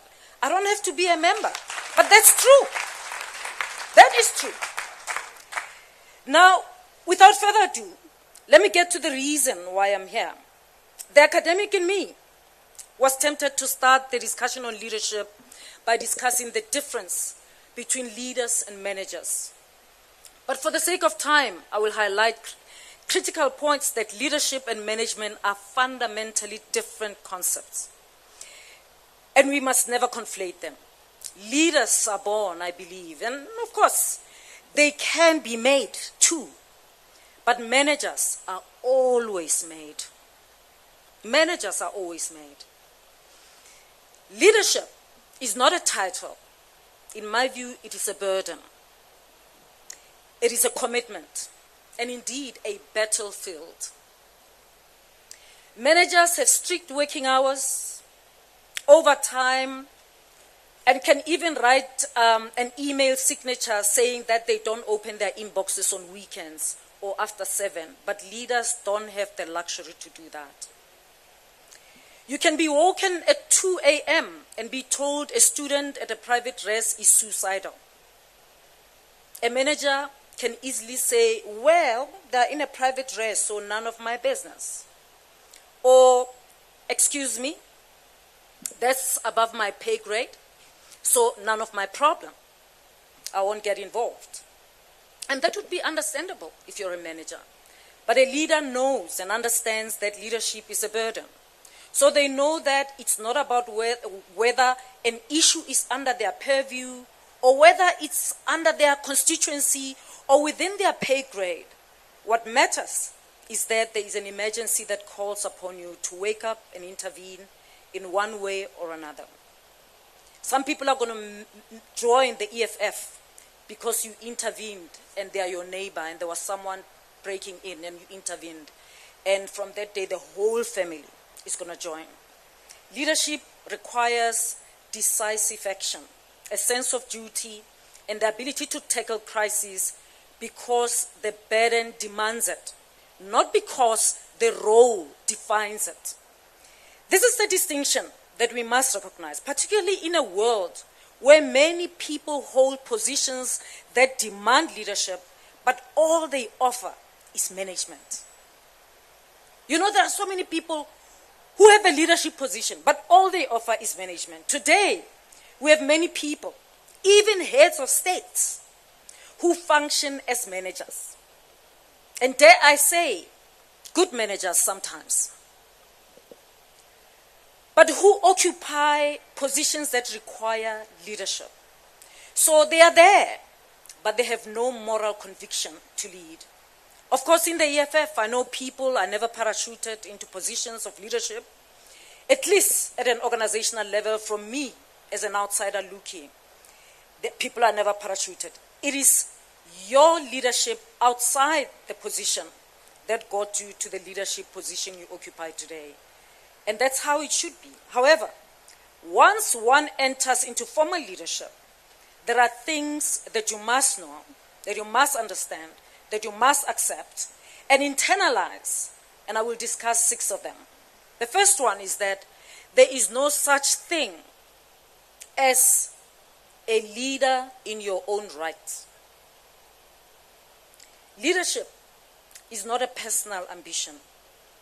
It is a mandate bestowed upon you by the movement and for the movement, not for yourself. So you are no leader in your own right. It doesn't matter how gifted you are, but you are no leader in your own right, but in the movement's right. And the effectiveness of your leadership will be measured by the success of the movement you lead. Your individuality ceases and collective responsibility takes charge. But at the same time, accountability remains individualized. Did you see that? So it's different. You know, accountability is individualized, but responsibility is not. The organization moves as a collective unit.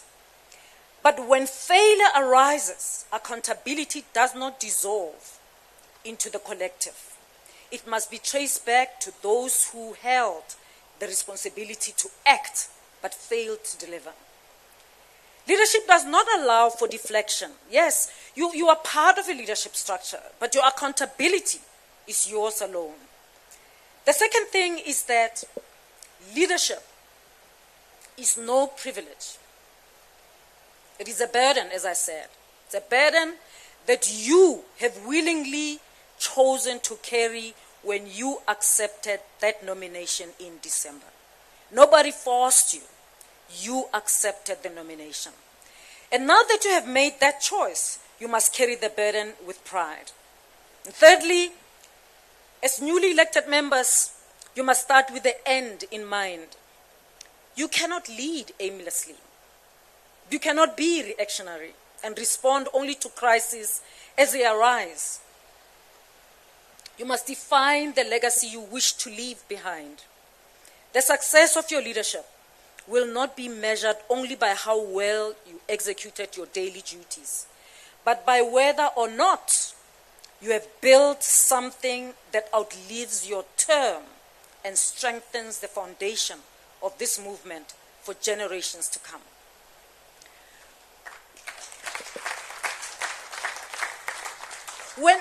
When one steps into a leadership role, be it in politics, in business, or in academia, it often comes with some form of upward mobility. Maybe you now earn a bigger salary, or maybe you now earn a salary. Maybe you didn't earn a salary before. Maybe now you have greater influence, or perhaps a bigger office. Well, maybe now you attract more people who want to come to you because they think you are the girl or the boy with the ball. Whatever the case may be, something has changed. Once you get the leadership position, something changes. But real leadership demands that you remain authentic. And that's the fourth thing. You've got to remain authentic. Leadership demands that you remain rooted in the cause that elevated you in the first place. Often people forget the cause that elevated them in the first place. Of course, one of the most difficult dilemmas, especially for black leaders, is how to remain authentic while operating in spaces that demand conformity. And conformity comes in two ways, but both of them require you to change. On the one hand, conforming can be a serious challenge, like being expected to speak in monotone or wear clothes that are seen as professional or by those who colonized us. Like, this is not how people at your level, how VCs dress up, or how VCs wear their hair. Or braid your hair a certain way and avoid afros because they're a little bit controversial. You won't believe that my hair was a point of contestation when I worked down in the Cape. But the list goes on. I know it can be difficult for some to resist conforming to those expectations. So you will see them go out of their way. You see people going out of their way to dilute themselves, to fit in. But trust me, it is very easy not to conform to all that. All that Eurocentric professionalism nonsense, especially with social media giving us the platform to express ourselves and organizations like the EFF available to come to our rescue because we are black people and so there's no point to be apologetic. Your short kinky hair is absolutely legit. The more dangerous and far more seductive form of conformity is the one that offers comfort, prestige, and personal benefit. You know, the spoils that come with the position. It is far more difficult for people, especially black people, to resist. Precisely because the spoils rewards compliance. When I became VC of UCT and I saw that 2 million rand was budgeted for my inauguration, I asked myself, why are we spending so much money? Where are the decolonization people? You talk about decolonizing higher education, curriculum. Nobody talks about decolonizing the executive and ways of being, doing, and seeing as an executive. Everybody wants to have an inauguration. And I said, why should I have this? And I was told, this is the way it is done. And it's the way it's supposed to be done from time immemorial. And I was asked to write a motivation as to why I don't want to have it. Of course I did. I was expected to accept the nonsensical justification that it's tradition because the event was in my honor. So I was supposed to be impressed. And I said, this is absolutely un-African. In fact, it is absolute nonsense. How could I, as a black mother, in good conscience, waste millions on a party when the lives of hundreds of students are on pause, they've completed, but they can't graduate because they owe the university. Some of them 10,000 rands, some of them 20, some of them 100. And I'm going to have a party for more than 2 million. It doesn't make sense. But of course, no one in the country asks that question when inaugurations are held. Why? Because it's time to buy a new dress. And of course, when I said that I don't want to have an inauguration, one member of council said, but it is an opportunity to buy a new dress. I said, I buy a new dress damn every day. Need no inauguration for the new dress. So I decided that we use the money to rescue the students who can graduate, settle their fees so that they can graduate. And they said, but during the inauguration, there are other formalities we do. The chancellor has to put the gown on you and you go to sign a book. And I said, when those students that we've rescued graduate, I will sign the book and Gracia Machel must come and put the gown on me. And I will be the guest speaker on the graduation ceremony for those students. In that case, of course, conforming may be easier and more convenient. But leadership demands that you don't do something simply because that's how it has always been done. Ask why it's done that way. The same principle applies to flying business class with university money, having bodyguards, a chef, and many other things. I'm sure you know I rejected all of them. I refused to have a driver, to have a bodyguard, even to fly business class. People who reported to me were not so impressed because if I don't fly business class, how can they?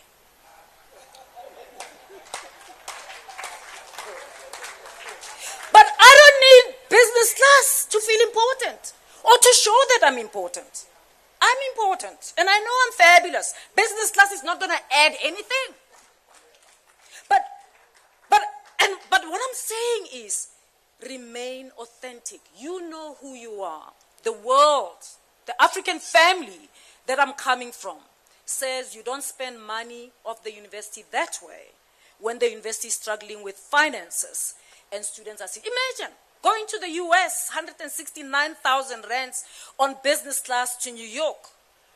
And it's more than fees for 1 year with rest for one student. Imagine. I mean, how many times do I go to the US? How many students could I cover for the damn whole year? So I said, no, I'm not doing it. And I'm not saying leaders must not accept the spoils or the benefits, but I'm saying don't accept them simply because everyone else before you or your counterparts in other institutions, parties or countries accepted them. And here's the thing, I mean, we would go to a meeting somewhere on the continent, all the vice chancellors of this country, and they all fly business class. And so they all come with chauffeurs and E-classes and their drivers, right? I would ask for a lift from them. I mean, of course, I would be coming from Cape Town. But we get into the flight, and the air hostesses say, they all stop at business, and I go to economy. But nobody wants to hear anything from them. Everybody wants to know what I am thinking. And that's more important than being seen to be important. So you must accept the spoils or the benefits because you know you need them. The spoils are comfortable. But I look forward to a day where many of our politicians can decline the spoils. In my case, I saw no need to accept the spoils. Particularly given the funding crisis in our universities. We must separate between necessity and entitlement. If we don't examine what those who colonize us called tradition or convention, we will just keep repeating old mistakes. And I really want to challenge us. Next time we talk about decolonization, it's not just the curricula or ways of teaching, it's the executive as well. Ways of managing, ways of leading. I mean, when you get into the office, you find things, and they are colonial. You find traditions, ways of being seen, and they are colonial. But they are not challenged because black people want to keep them sacred, because just in case I get in there one day myself. If we don't examine what those who colonize us call tradition or convention, we will just keep repeating the same mistakes. Leadership requires interrogation. As a leader, every decision you make must be subjected to moral scrutiny. Leadership demands that you stand firm in your principles, that you make decisions based on what is right rather than what is popular or convenient, or what the organization stands for. You've got to stand for it, irrespective of who stands with you or not. Just because people have been wearing suits and glamorous dresses in parliament for hundreds of years does not mean you can't go there with your overalls and gumboots, and the EFF has proven that to us. People used to bapara mapepe, to parliament, and EFF has debunked all of that. Your leadership should not change you into someone detached from the struggles of the people you represent.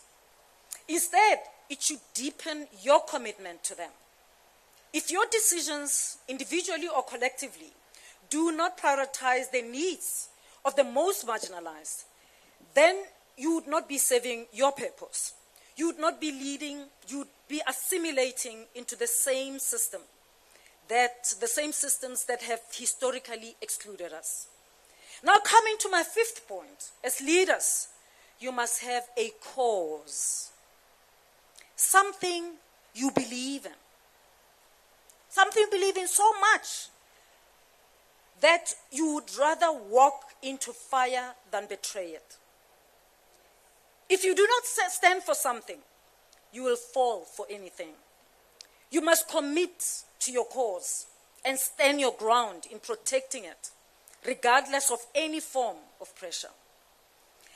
I, for one, have been very passionate about young people and their development. I believe in young people and am willing to go all out to protect them. That's not to say they are clean, they are perfect, blah, blah, no. So when I started VC, I'm like, in my tenure, remember that was 2018 July, right? And that's the year that the exam was written on the rugby field because Fees Must Fall was still on. And I said, in my tenure, I will never call police or private security. And my executive said, hello? Remember that I hadn't appointed these executives. I found them there, many of them, right? And they said, but why? What are we going to do? And I said, we've got to engage. We've got to engage. And of course, there are going to be protests, right? But the reason I don't want to do that is because I don't want to criminalize students. You're 19, 20. You know, when you have a protest about something small as this, and you call private security or police, hey, the thing increases, it gets this big.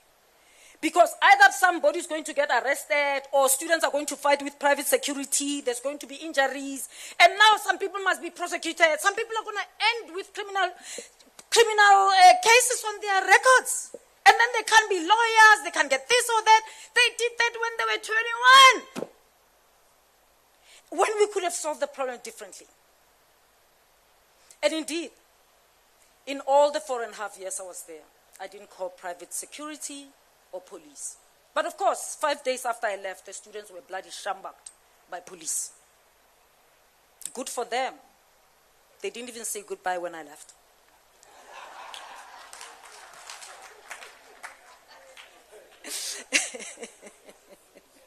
I'm just being cheeky, man. I'm just being cheeky. The Sihle is here, so Sihle is now. So, I believe in young people, and I'm willing to go all out to protect them, even to that extent. in one of the protests of the students, and I digress, we had Senate, and this professor says, there's a student who stopped some students. They were supposed to come in and whatever. I said, okay, did they beat them? Did they get harmed? Did they get... No, but this is not right. People are watching. Disrepute to the university. I said, okay. Let's talk about bringing disrepute to the university. If we're going to charge students for that, then, excuse me, I want us to charge the professor who wrote The Fall of UCT, because that is disrepute to the university. And that's what I get asked about when I speak overseas. And we stop. Now, so the progress and the growth of young people is a cause for which I'm prepared to die if I were to call Mandela. I donated 20% of my monthly salary when I was VC towards their education. I didn't have to. I didn't have to. From the first month as VC up to the last month where I got a salary as a VC, 20% went to student financial aid from my salary. But of course, Ajahn Paswan will not tell you.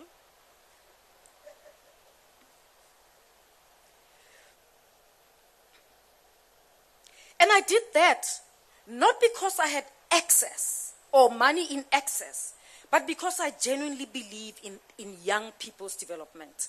And I know, of course, it was for scholarship, and that money, I said, only for colored and black African students. Yeah. And I called it the Mamkheti Pakeng Scholarship. And of course, some people want to raise an issue about Mamkheti Pakeng. Hey, it's my damn money. You don't ask Ernest Oppenheimer when he calls it an Oppenheimer Scholarship.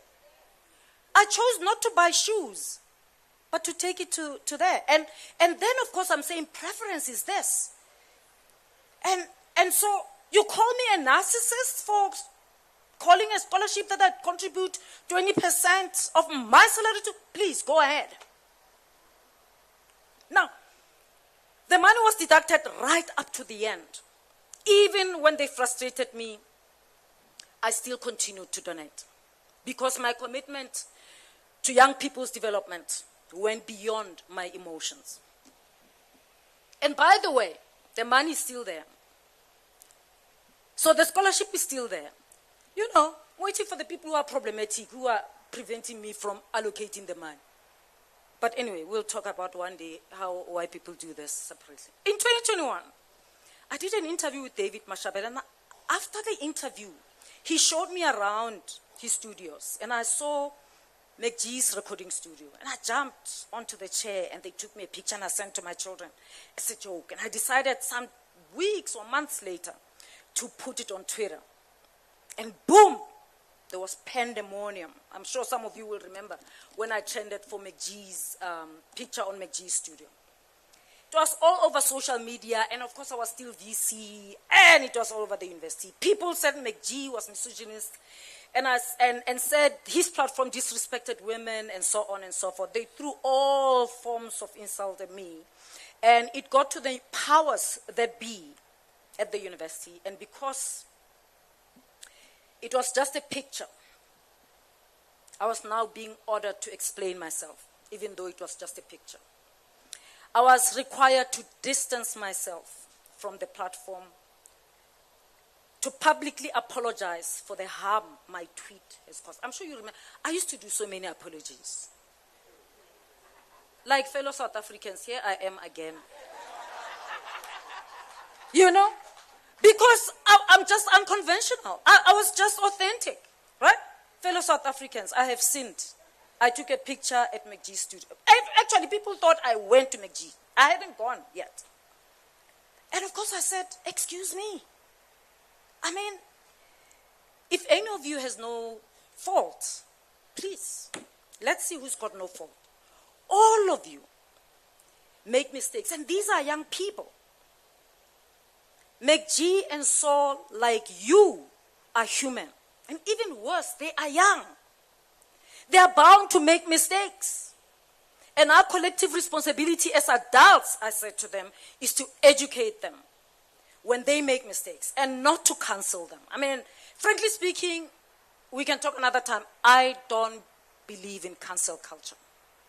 It cancels black people only, never cancels white people. So I have a problem with the cancel culture that does that. Despite their imperfections, these young men have their best, in my view, they have the best interviews in the game. They employ many young people and they inspire even more. And so you expect me to overlook all the positive things they've done and cancel them simply because Twitter said so? And I said, count me out. I will never participate in a destruction of a young black potential to appease any mob or to appease someone who promises favor. And that's how you should feel when you're committed to a cause. You should be willing to go all the way. So I was let off scot-free after I argued with my line managers. And I took it back. I took the fight back to Twitter because it was going on. And I penned an entire thread addressing this nonsensical cancel culture. Some of you might remember, you might have engaged, and you might have said things to me. Don't worry, I don't remember faces, you know. I still go on like, if you've been VC like me, I don't keep grudges, I keep going. Life goes on. But here's the thing. Someone who's now a deputy minister, Nongeba Mhlauli, I think, came in and said she agreed with me that cancel culture was problematic, but she said it does not apply when it comes to McG because the platform is deliberately vile, she used, I'm quoting her, disrespectful and regressive, and even went on to say I was disingenuous for defending it. And of course it was a one-on-one until 12 midnight. And I remember someone saying to her, it's 12 midnight, you better remove this comment that you made because it's really shabby. When people wake up, they mustn't see her, you know. Of course, I gave her a beautiful lecture that I will not repeat here.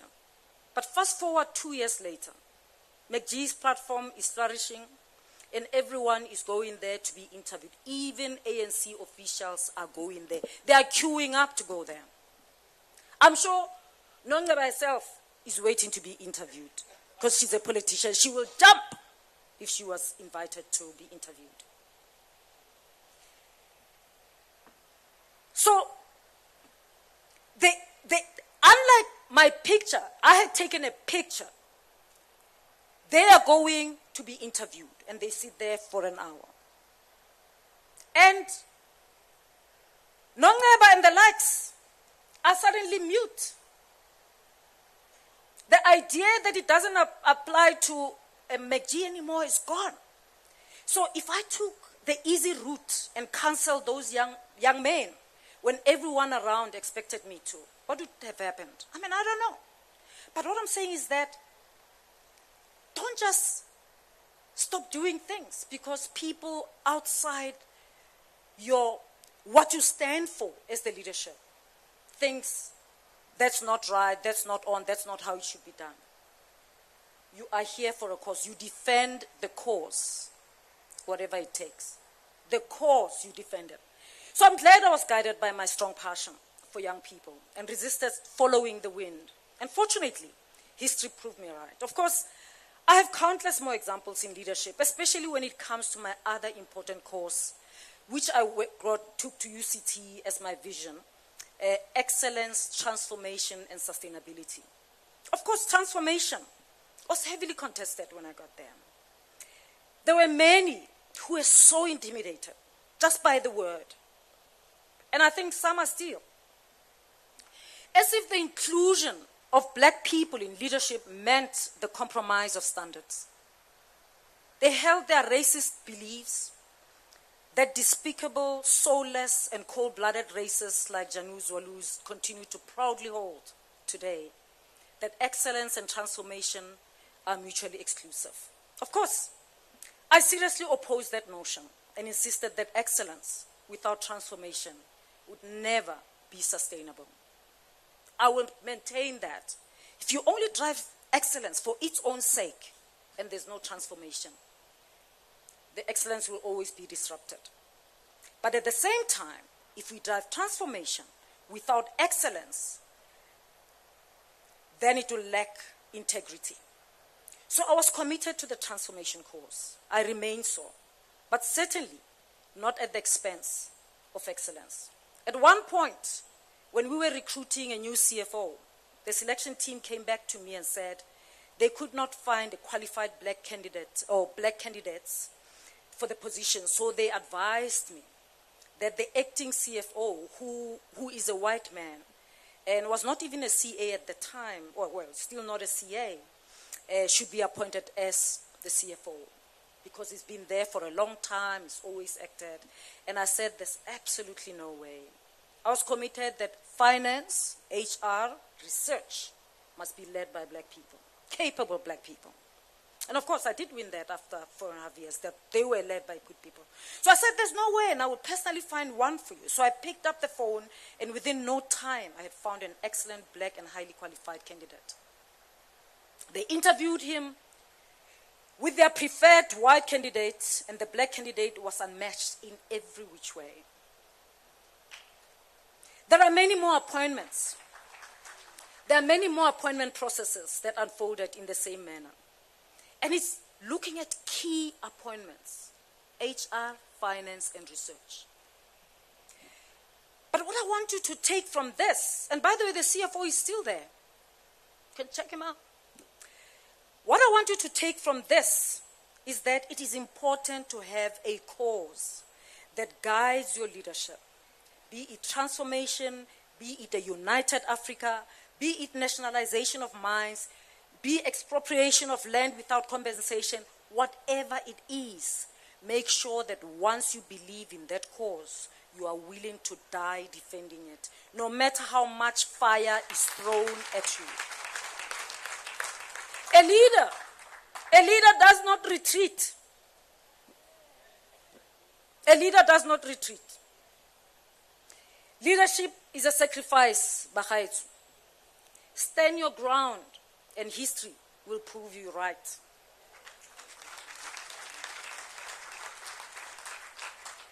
Everyone sitting here today is united behind the EFF 7 cardinal pillars. Or at the very least, you are supposed to. These pillars are not coming out of the blue. They are the ideological foundation upon which this movement stands for. Now, leadership within any organization must be grounded in unity in pursuit of your cause. Internally, within the movement, you must be brutally honest with one another. There must be open discussion, hard conversations, and a culture of accountability. Your meeting rooms must be spaces where ideas are contested, where weaknesses are confronted, and there's collective wisdom that is sharpened. That is how movements sharpen themselves, how they refine their strategies, and how they ensure longevity. However, externally, you must remain united.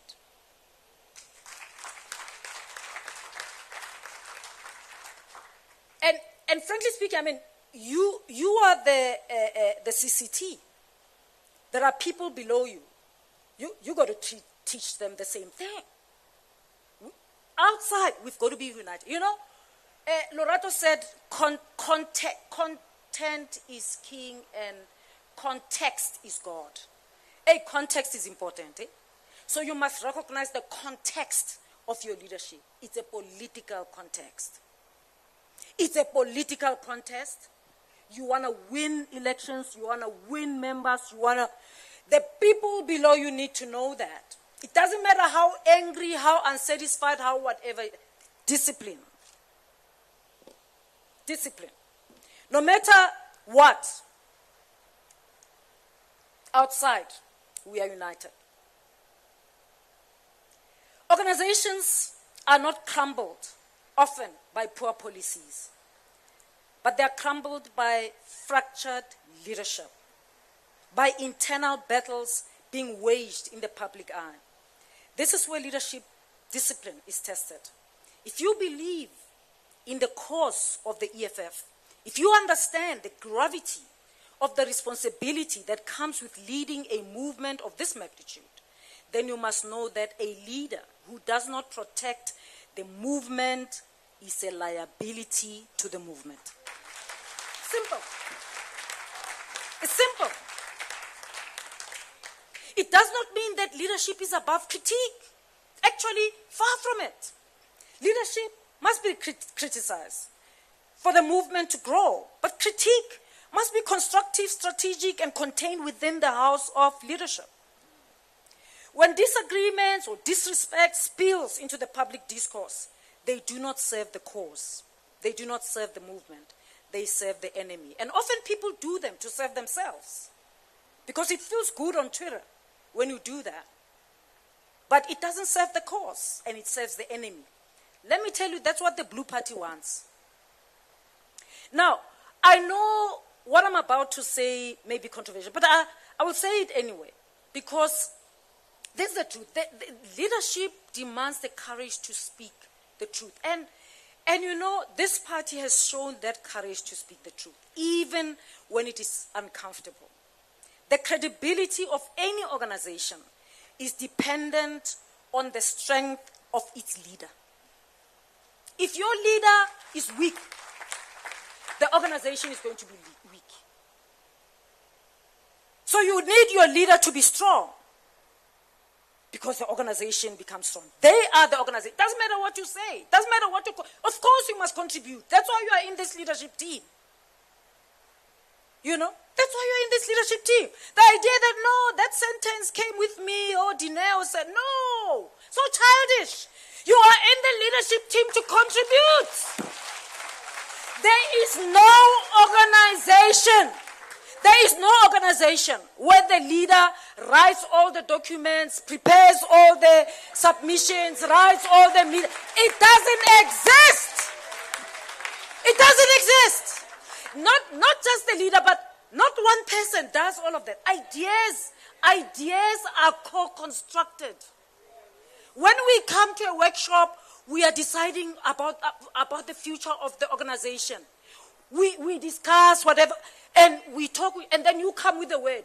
Oh, it didn't come out of the blue. It's because of our contribution, as we are discussing. You just know better English. And so you coin the words. So in fact, it's childish for anyone to say, yeah, you know, workshop ela networking, you know, bengiphethe. So you strengthen the leader. In fact, you say, we are led. We are led. For me, that's mature leadership. As I said, the credibility of any organization depends on the strength of your leader. And the strength of the leader doesn't just come from the air. We also endow them with it. Of course, leaders are born, as I said, they've got, but we endow them with more of it. Whether we like it or not, the leader is the face of the movement. The leader is the first line of attack. He or she is the primary target of external forces, and as such, his or her weaknesses, perceived or real, reflects directly on the strength of the organization itself. And because they're the leader, I mean, when you're a leader, you get criticized for everything. I mean, the first critique that came when I became VC was that I showed much cleavage. I was, what cleavage? I don't even have one. I was shocked. I was like, what? You'll be surprised. Like her earrings are too big. Like, what?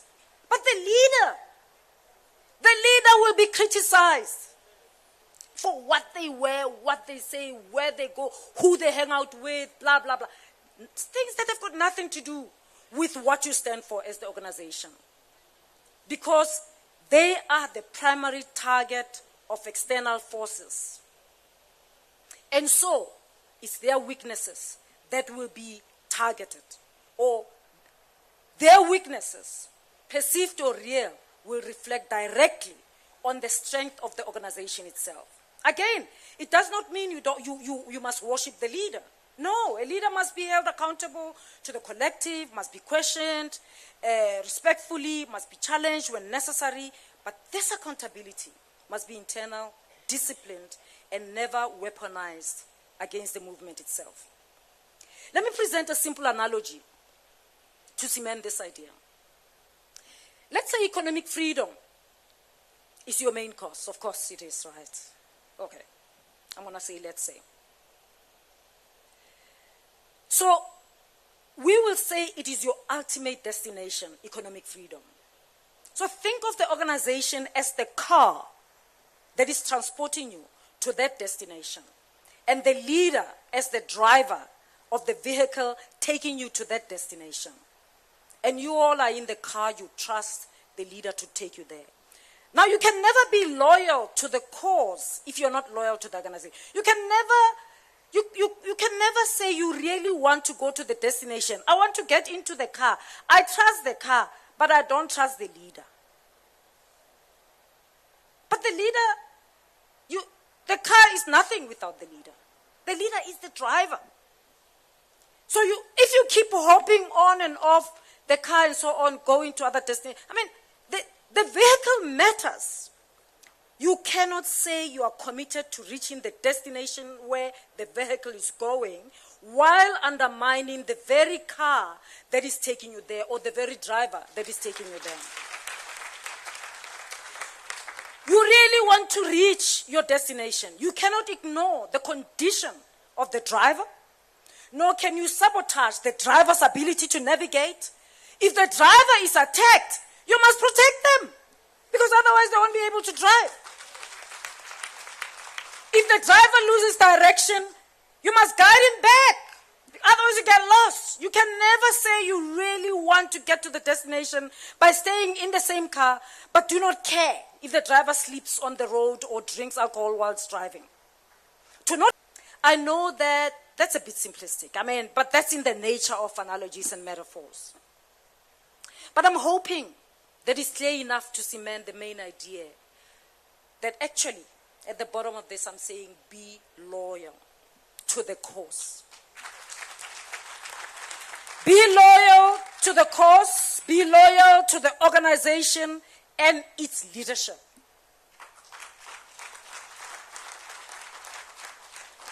In other words, I'm not saying you can be loyal, I'm saying you can't be loyal to the cause and not to its leadership. I mean, like these three things, to the cause, to the organization, to the leadership. They work together. It's the direction, the car, and the driver. If the organization collapses, the cause is abandoned.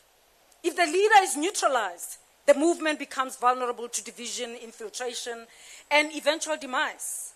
If you believe in the cause, protect it. If you believe in the organization, strengthen it. If you believe in the leader, support them.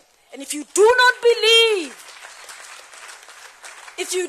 believe in any of these, that's 100% okay. But CIC, respectfully, I'm going to say it's still early, you can check out now.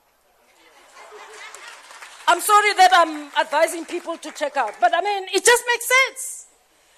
It just makes sense. There's no point. The final point you must take note of is the context of South Africa and Africa. We understand and appreciate leadership as an act of service. The theories, in this context, many of us, we understand it's an act of service. The theories of leadership that are espoused in the EFF should both be servant and transformational. Both servant leaders and transformational leaders, according to Patterson, have values of love, trust, humility, empowerment, service, and of course, vision. And by the way, when I say humility, Rona batho ba bantsho, people have cheated us. They taught black people that humility ke go tlhomola pele, please. No. That you have no voice, people can trample all over you and then it's okay. That's not humility. Right? But I mean humility. That, you're not high. Someone saw me in the picture with the bucket on my head. I was like, how can you do that? I'm like, of course, because it's my business that I was attending to. Okay, I cannot emphasize enough how important it is to love and respect people you lead. Value them. Value them. Care for them. and have their best interests at heart in your leadership. Some of them will join the EFF simply because you value them. You know, they will never forget, I have to join this movement because this is it.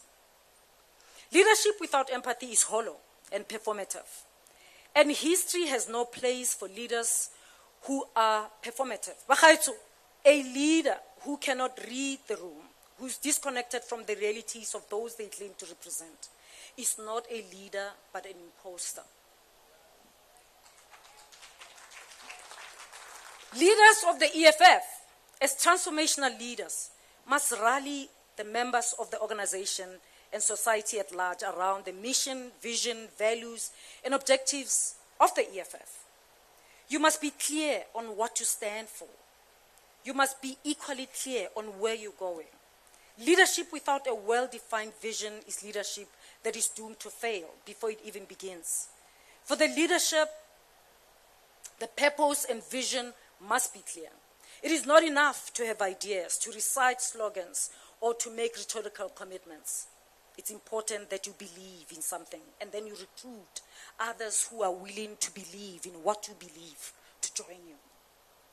You must have capacity to paint the picture of what the future looks like, or what the future feels like, smells like, and sounds like. People should see the future by just looking at you, hearing you, following you, and they say, if that is it, I want to be there.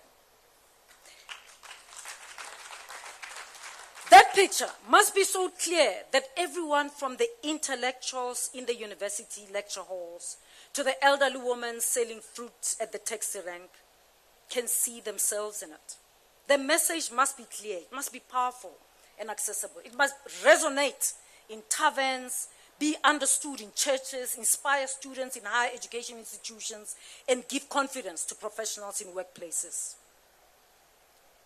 As I draw to the end, the SG also asked me to address the challenges of leadership and dissect the impact of race, economic interests, and politics on leadership, which get me fired. I mean, these topics get me fired. And after I prepared SG, I thought, I won't do justice to this. And I would like to reserve a conversation on that, because you also asked me to draw on my own experience, having worked where I worked. So I would like to have a separate platform on a different day, because 1 hour is not enough to cover everything. So I will conclude with 3 challenges that I believe that you must be aware of when it comes to leadership. I mean, I've said all the other things, but 3 challenges at the end. The first challenge is that every level has got its own devil. I'm sure some of you have heard me talk about that. The higher you go, the new devil emerges.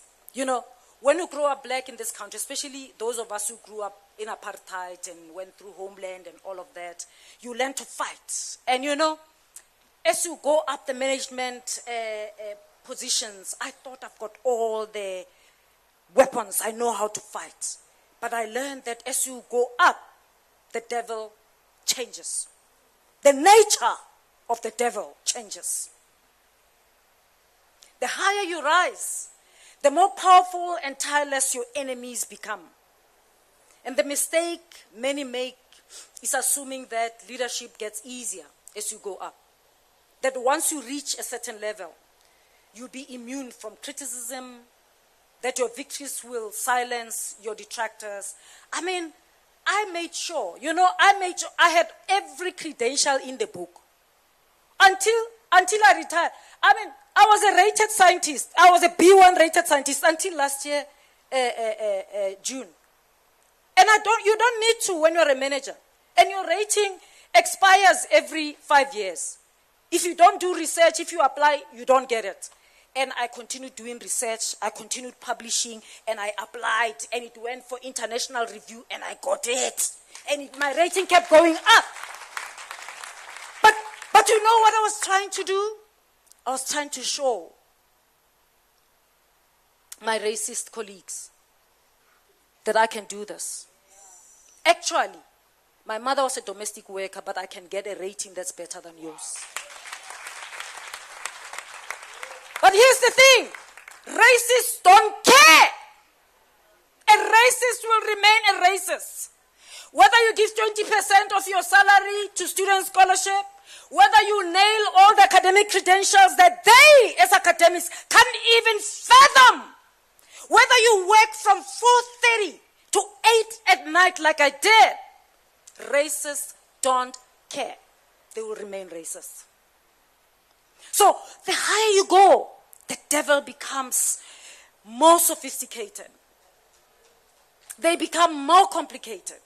They become actually even well-resourced. The attacks against you will become even more sophisticated because now the devil owns newspapers. They have the paper and the pen endless. They own people who, it's no longer the small devil. So as you go up, the devil changes. The moment you become a leader, you become a target, and the higher you rise, the more complicated and well-resourced the attacks against you will become. Suddenly, your enemies are no longer individuals, but institutions, entire systems and forces with real influence and resources. When they say leadership is not for the thin-skinned, they know that political leadership is not for the normal-skinned. If there's anything like that, leadership requires high capacity for shame. I often say, don't take a leadership position if you don't have a high capacity for shame. Because you will be insulted, you'll be misrepresented, you'll be attacked, you'll be ridiculed. Sometimes over things you never even said or did. Or sometimes over your family or your children. Hello. The media will distort your words. And social media will exaggerate your flaws. You must be mentally and emotionally resilient enough to withstand all of it. If your primary concern as a leader is being liked, then you do not belong in leadership. And of course, it's still early. You can call it quits. Number 2, final point, power corrupts. Bantase, power. I know you may be sitting there and saying, wazoo, I don't have power, you do. You are in the leadership of the EFF, and some of you are members of parliament. Some of you are in provincial structures or local government structures. So that's the second challenge of leadership. It's understanding that power is seductive. And if you are not intentional and disciplined, it will consume you. You'll be aware of the intoxicating nature of power because history books have many pages of leaders who started with good intentions but became enemies of the people over time. Power does not corrupt instantly. It corrupts gradually. It starts with justifying small compromises.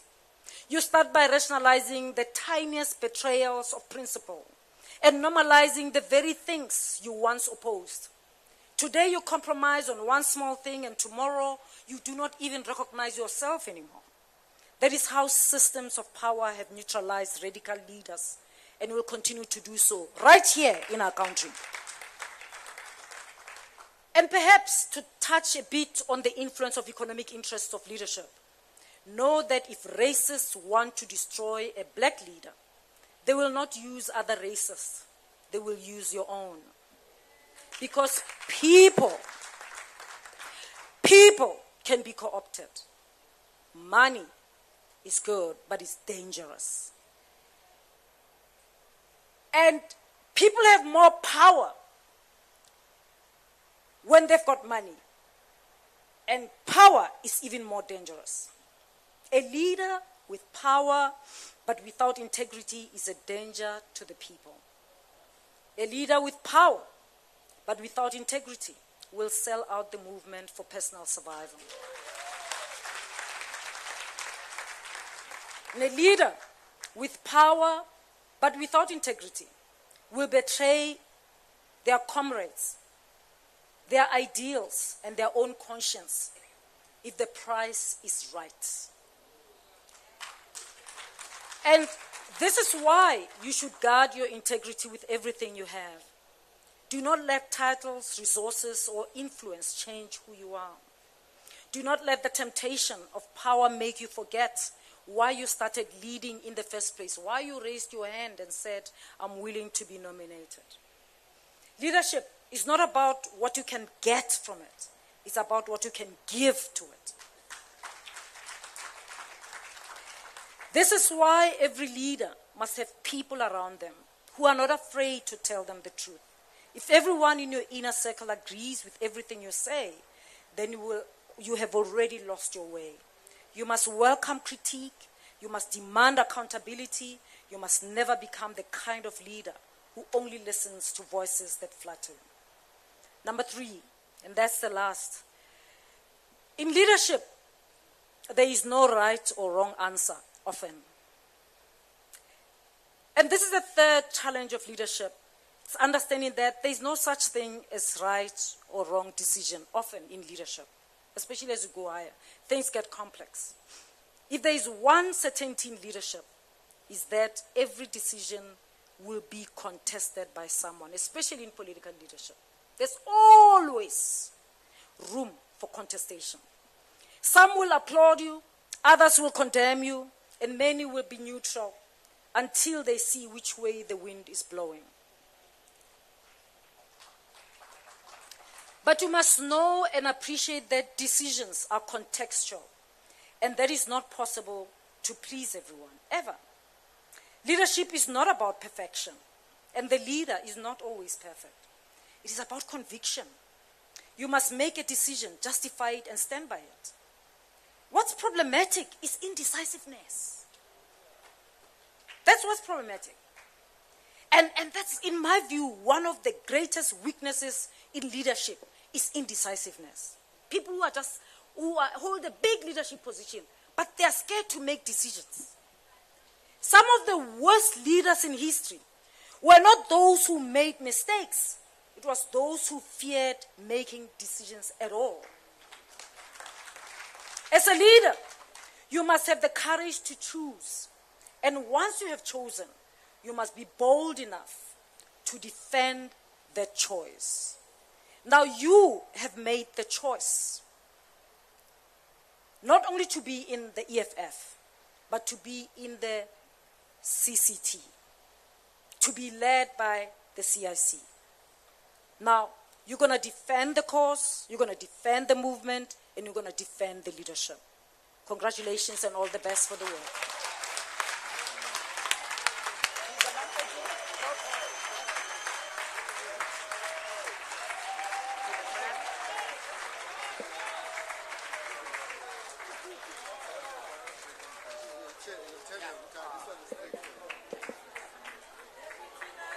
Let's give her another round of applause.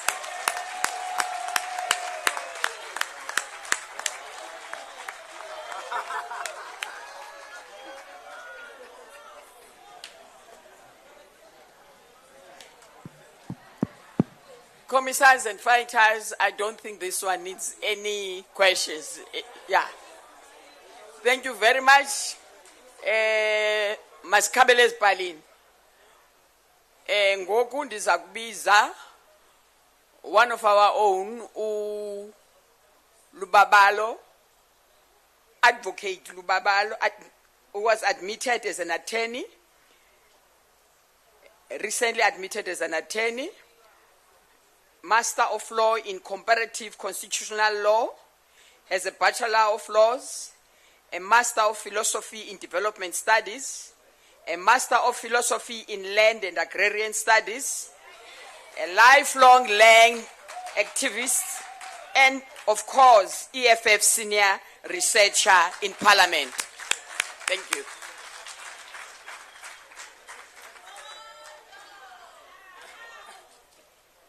Thank you, Chair. Should I be greeting the leaders or not? I don't know.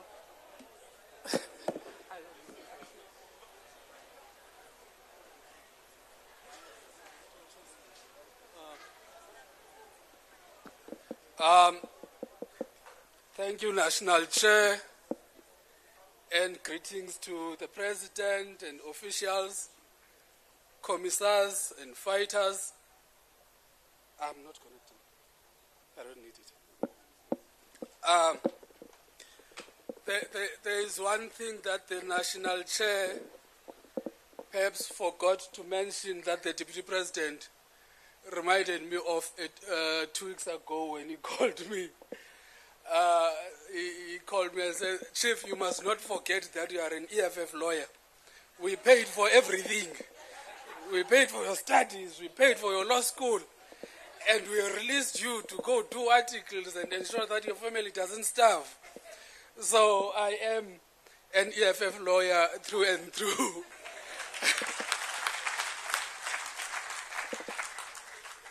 Those who may have laid claim to the title before may have done so incorrectly because their relationship with the EFF was only transactional.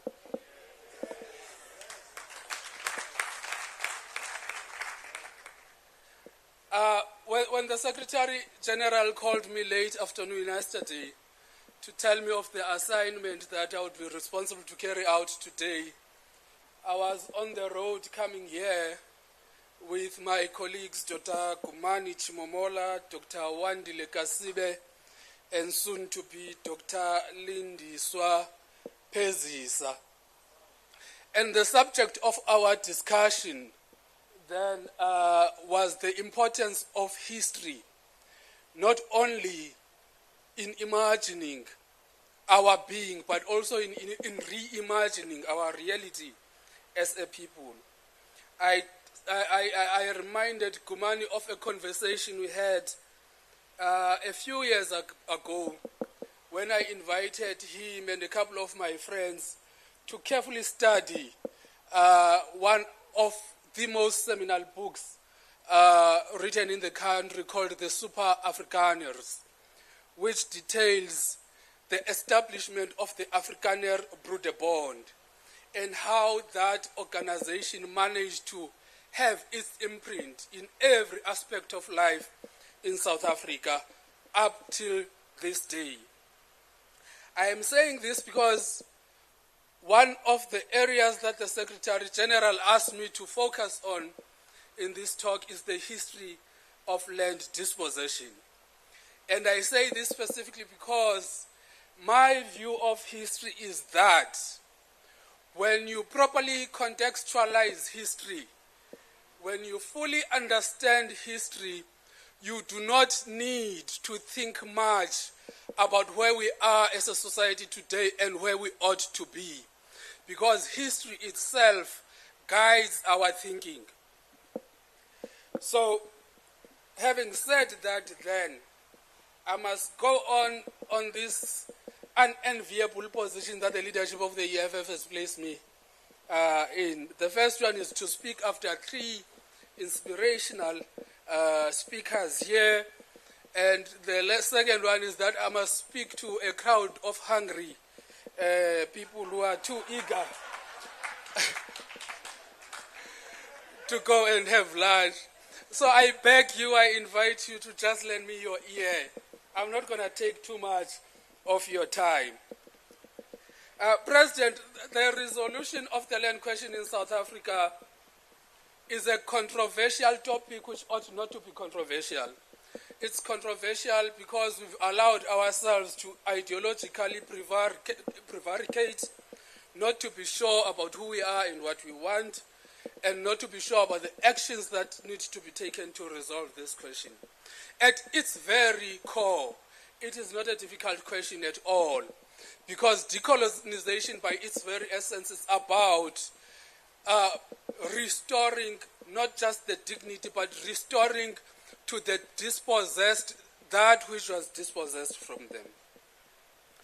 So there has been a number of factors then attributed to the difficulties that we find ourselves in as we try to wrestle with the idea of resolving the land question in this country. This ranges from government ineptitude, that we are here not because of lack of policies, but because we are led by idiots, basically, or we are led by incompetent people. The other aspect of the debate which we ascribe to is that the entire constitutional framework which guides us in our thinking about and in our implementing some of the programs aimed at the resolution of the land question are thoroughly inadequate. So when I was thinking about this talk, I thought perhaps let's start from the known and move to the unknown. So the known is that you'd know that in February 2018, the President tabled a motion in Parliament for the amendment of the Constitution to change the property clause specifically to allow for expropriation of land without compensation. And secondly, to provide for conditions under which the state can be the custodian of all land in South Africa. That motion, I argue, was at the core directed at resolving the central problem we have in this country. And that is the problem, of the settler colonial nature of the South African economy. In that you have on one hand a community of settlers that came to settle here, dispossessed African people, dehumanized them, and appropriated to themselves all that could be attached to the label of a human being. And at the same time, they dehumanized African people. So I, in this presentation, will provide quite a detailed history of the evolution of the land question in this territory that we now know as South Africa, and demonstrate how the entire architecture of our society today has its roots, was designed by the dispossession of African people from their land. To date, the defining characteristic of the country still resembles this colonial conquest, and the post-1994 establishment has not been able to redefine the country radically. So, where do we start? I always say that in our understanding of the history of land dispossession in this country, we must be able to distinguish between two periods of colonialism. The first one is that from 1652 to 1806.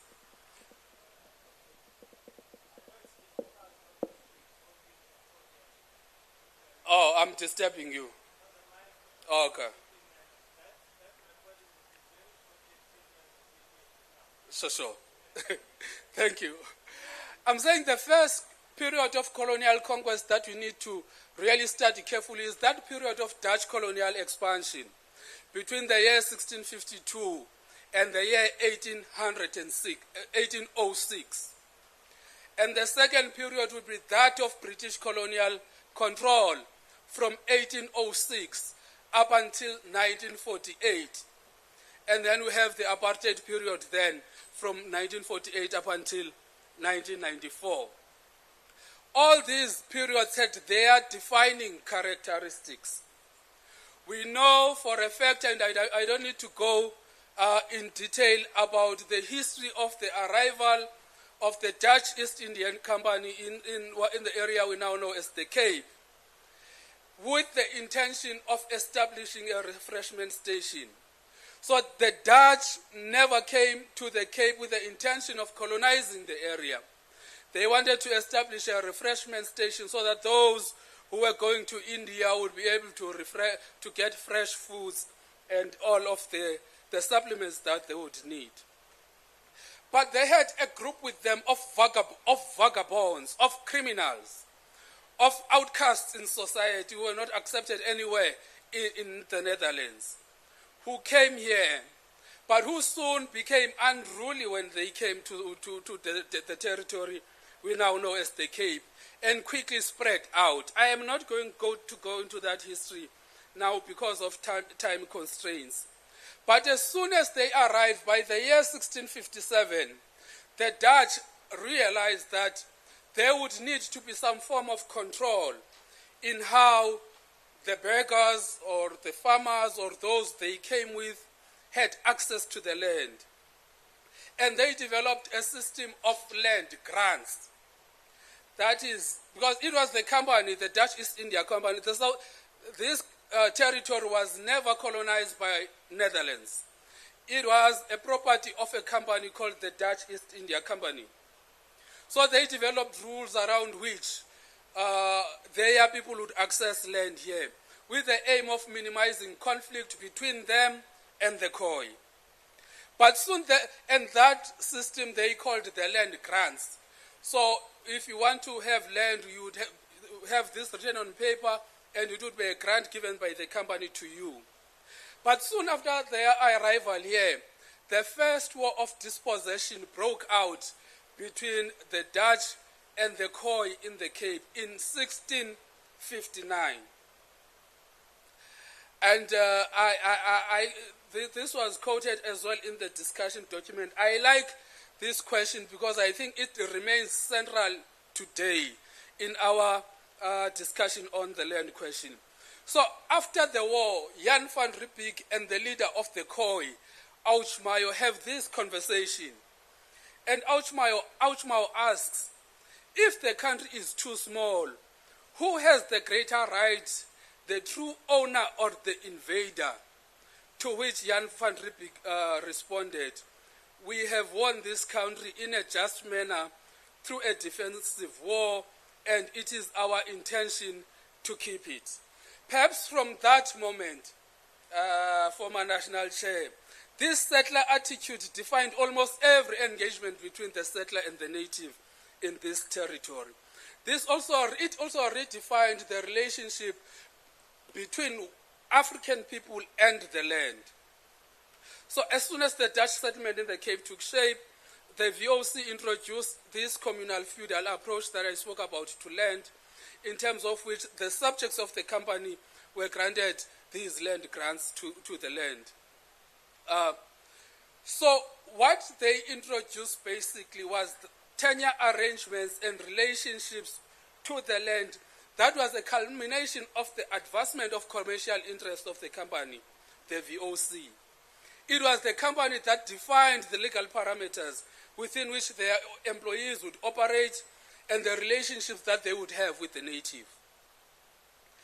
This period of Dutch colonial settlement provides a useful window in our understanding of the evolution of property rights in the territory, from de facto property rights acquired through conquest to de jure property rights formalized by conquest. What do I mean by that? Through conquest, the settler community acquired the land and they claimed ownership to it because of conquest. But also as a result of conquest, the settler minority was able to develop laws that cemented their ownership of the land in this territory. It is important to have this at the back of our mind as we talk and think about the land question, that hand in hand, conquest and the law worked together. The Dutch, obviously, they still persist with this argument now.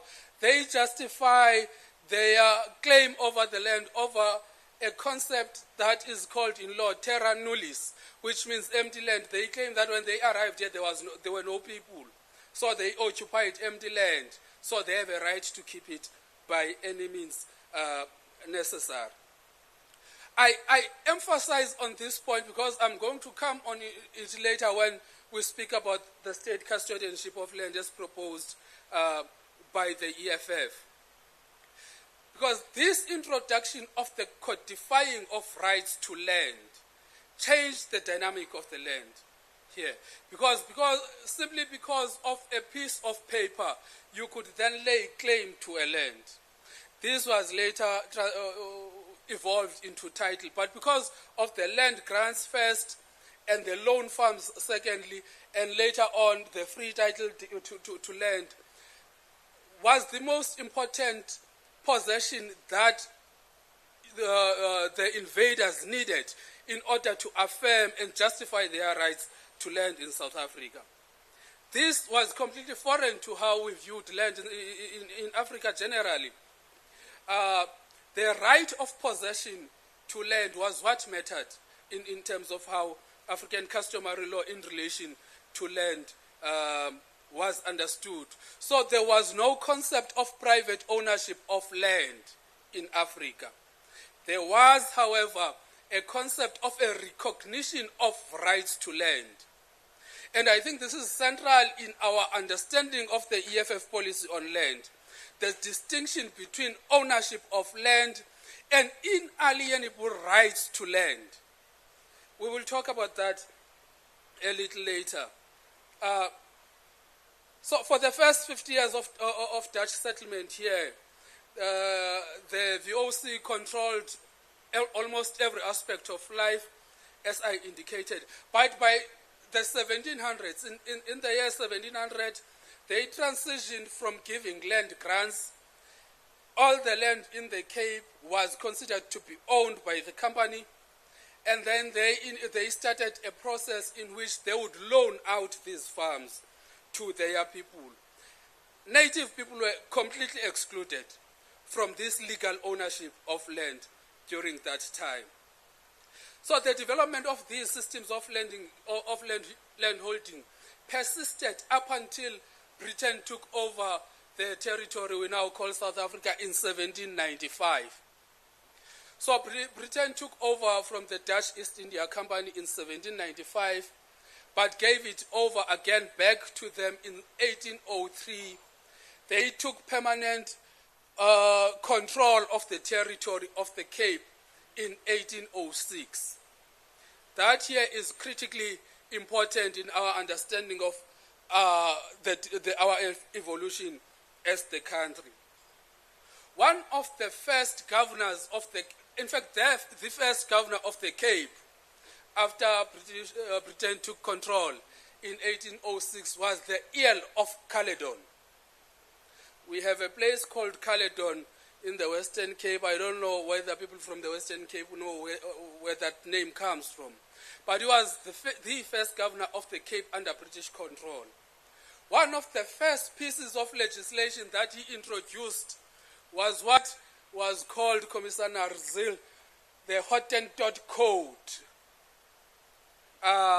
in 1809. And in terms of that code,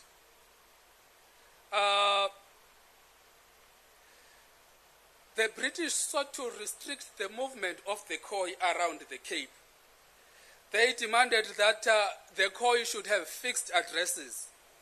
And the only way the Khoi could have fixed addresses was to be attached to a landowner who was of a Dutch origin.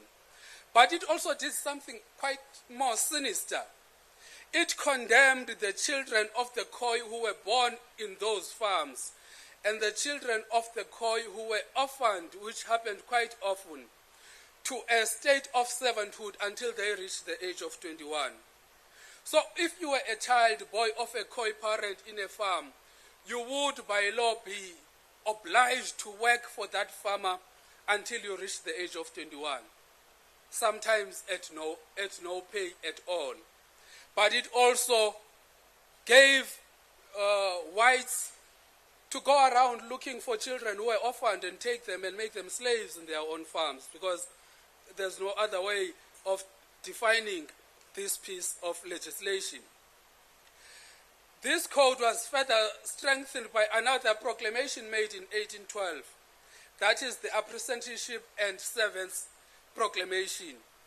This also tightened, because there was this particular obsession that the settler community had with the children of natives in this territory, because they thought they could train them from birth and allow them to be used and nurtured into accepting their state of servanthood up until death.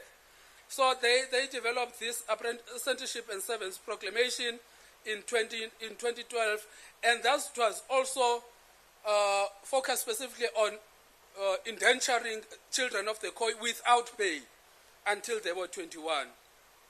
But most importantly, for the purposes of our discussion now, John Cradock, who succeeded the Earl of Caledon in 1813, signed a proclamation which introduced what we now know as freehold title to land. So in our discussions in these academic circles, I always say it's interesting to know the development of settler colonial control between the period 1813 to 1913. Both these periods are important because 1813, Cradock introduced this freehold title to land. By 1913, the Union government introduced the South African Natives Land Act. So these pieces of legislation, I'm not going to go through all of them because of time. What this basically did, as I indicated earlier, was that through the barrel of the gun, the British would dispossess Africans of their land, and through the power of the law, the British would cement their control over the land. So this introduction primarily of private ownership of land facilitated the colonial imprint on the governance of land that still persists today. A whole range of these other laws were enacted. I can just mention quickly here. In the Transvaal Constitution of 1858, there was a specific exclusion of African people from citizenship. So African people in the Transvaal, in this area we are in now, were not even considered as citizens, but as servants. It specifically said that the people, I quote, the people desire to permit no equality between colored people and the white inhabitants of the country, either in church or in the state. In the Cape, where and upon it being granted representative government in the 1850s, franchise to vote was granted to citizens on the basis of property ownership. So you could not be a citizen until you were an owner of a particular amount of land. But through the Act of Conquest, Africans could not own land anywhere. But they were told you can only be a citizen if you were to own this amount of land. And of course, by 1913, Sol Plaatje writes that this amounted to nothing because by 1913 there were 6 million people in this territory. Over 4 million of them were African. But Sol Plaatje writes that over 200 had qualified for citizenship on the basis of property ownership, over 200 African people.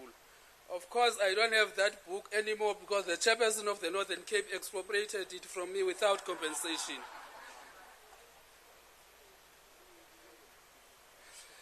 So without exhausting all of this, I just mentioned just a few pieces of legislation that I think are key towards us understanding this. There was, in the Transvaal, again, an 1849 grondwet of the South Afrikaanse Republic, which provided that Africans were not allowed to reside near town, except with Volksraad permission. There was also a Volksraad resolution of 1855, which provided that those who were not of Dutch descent could not own fixed property, and colored persons could not become owners of land. So it basically excluded people who were not white. There was also a Volksraad resolution of 1871, which provided that no earth holder in any new village shall be entitled to have colored or black people residing other than as workers. So what you find in 1913, as Sol Plaatje correctly states, is something that had happened over 100 years before. And that is why we have a particular gripe with 1913 as a signifier of land dispossession in our country, because it is completely not true. Now let's fast forward to the to the period of British colonial advance, to the period of the formation of South Africa, from 1910 onwards. We know that there was an Anglo-Boer War, the South African War, I'm not going to go into detail to it. But one of the key documents coming out of that was the Treaty of Vereeniging, which basically excluded African people from being anything other than servants in this territory we now called South Africa. So the Treaty of Vereeniging brought together the two colonies under British control, the Cape and the Natal, and the two colonies under Dutch control, the Transvaal and the Orange Free State. So after the war, they said, no, let's come together because we have shared and common interests. We are of European descent. The only people we don't want are these. And there were a lot of contestations during that period as well.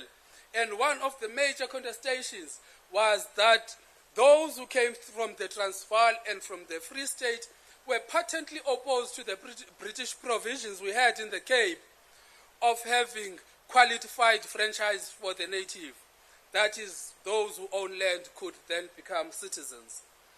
And they deferred that to a later period. So the South African Act of 1909, which led to the establishment of South Africa as a country in 1910, did not provide for any of the needs of the natives. The natives were not recognized as human beings, even in that. So the establishment of South Africa as a country and its legitimacy thereof is highly contested in as far as native considerations are concerned. But one of the most important things that would still define the existence of natives to this day, I'm not checking time, National Chair, is that at the end of after the signing of the Treaty of Vereeniging,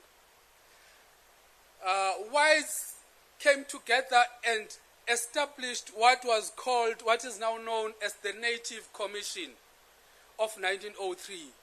It was led by Sir John Lagden, Commissar Matthias. That commission sat from 1903 up until 1905. One of the principal considerations that it had to provide answers to was the question of natives in South Africa. That commission looked at all aspects of native life in this country, including sexual preferences of natives. It provided resolutions on the question of opening up access to alcohol even to natives, because the spirit of resistance had not died out. One of the recommendations is that we had, because we were concerned about the decay in morality of these natives, we ought to open up access to alcohol to natives so that we can fast track their destruction. So when I say the land question is connected to all these other aspects, our drunkenness, our propensity to engage in quite abnormal sexual relations, in almost everything else, in our propensity to commit crime, to be addicted to drugs, all of these were carefully thought out, and there was a recommendation. There were recommendations by the commission led by Sir John Lagden in 1905. But one of the key recommendations they made was that, look, we may have dispossessed the natives through wars of dispossession, but what we need now is to tighten up the legislative framework, because you'd remember that there was discovery of gold and mineral and diamonds, and natives were still refusing to go work in these mines. They were refusing to go work on the farms that were owned by white people. So there were a series of interventions, starting from the Glen Grey Act of 1894, but the most comprehensive piece of legislation was the 1913 Land Act, and that was a product of the Lagden Commission. In terms of that act, African people in this territory that was now unified, called South Africa, were confined to just 7% of the territory. So African people could not be found anywhere other than in the 7% of native reserves that were set aside for them. You could only go to areas that were defined as white areas only to work. Now, Sol Plaatje details with lucid clarity again the impacts of of that Natives Land Act following its enactment on 19 June 1913. There were a series of other laws as well. The Native Land Act was amended by the 1936 Natives Trust and Land Act, which, upon reflection, they could see that we cannot accommodate over 5 million people in just 7% of the land. They increased the allocation of land to Africans to just 13%. So the 13% that gets bandied about does not come from 1913. It is as a result of the 1936 Native Trust and Land Act. But it was traded off by taking away the limited rights that African people had. So those in the Cape who were granted limited citizenship on the basis of ownership of land, the voting rights of those was completely taken away. So after 1936, African people, no matter how much land they had, could no longer vote. There were a series of other laws passed as well. The Group Areas Act, black spot removals and all of that. I can see some of the commissars are telling me that they are too hungry. But there were a series of other of these pieces of legislation which engaged the removal of African people from their land. So I always say that when we speak about dispossession, land dispossession, we speak about the period from 1652 to 1913. There was no dispossession that took place after 1913. What you had after 1913 were blatant forced removals. There is a distinction between this because dispossession would involve a certain amount of conflict and engagement in war. The last war of dispossession that was fought in this territory was the 1905 Bambata Rebellion in what we now know as KwaZulu-Natal. Beyond that, there was no armed engagement with settler colonial forces. What happened after 1913 was the implementation of legislation at whose core was what Sam Peter Blanche calls the forced proletariatization of black people. So it's forced labor. People did not go to work at the mines and at the farms out of their own free will. They were forced to go work there. And central to that was their being removed forcefully from their land. So the labor question and the land question are so intermittently linked. Between 1985 and 1994, and I'm cutting out time here, the Cheryl Walker and Lauren Platsky, who are still there at the University of Stellenbosch, wrote a book called The Surplus People, in which they detail the effects of forced removals in South Africa. They claim in that book that between 1965 and 1984, just during that period, there were over 3.5 million Africans who were forcefully removed from their places of residence through the application of these laws. We'll come back to that because it has a direct implication on the post-1994 land reforms. Now, having spoken about the history, where are we today in terms of trying to reverse all this use of conquest on one hand to dispossess Africans and the use of law on the other to cement the dispossession of African people from their land? Now, when the negotiations started, there was some common consensus between the leaders of the liberation movements who were leading the negotiations and the forces of colonialism and apartheid who were representing the government at the time. One of the first pieces, one of the first areas of consensus they reached was that the Natives Land Act must be repealed. So that was repealed through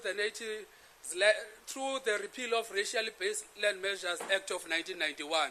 So all these racist laws were repealed. But also there was an agreement when the interim constitution of 1993 was agreed upon that there must be a process through which the natives must be allowed to claim back that which they lost. But because the forces of settler colonialism were far advanced than those who represented us at the negotiation table, they said that we can only limit that to 1913. So there was a deliberate attempt, successful attempt, to make 1913 a representative moment of the dispossession of African people. And that was patently untrue, because by 1913 all African people had already been dispossessed of their land.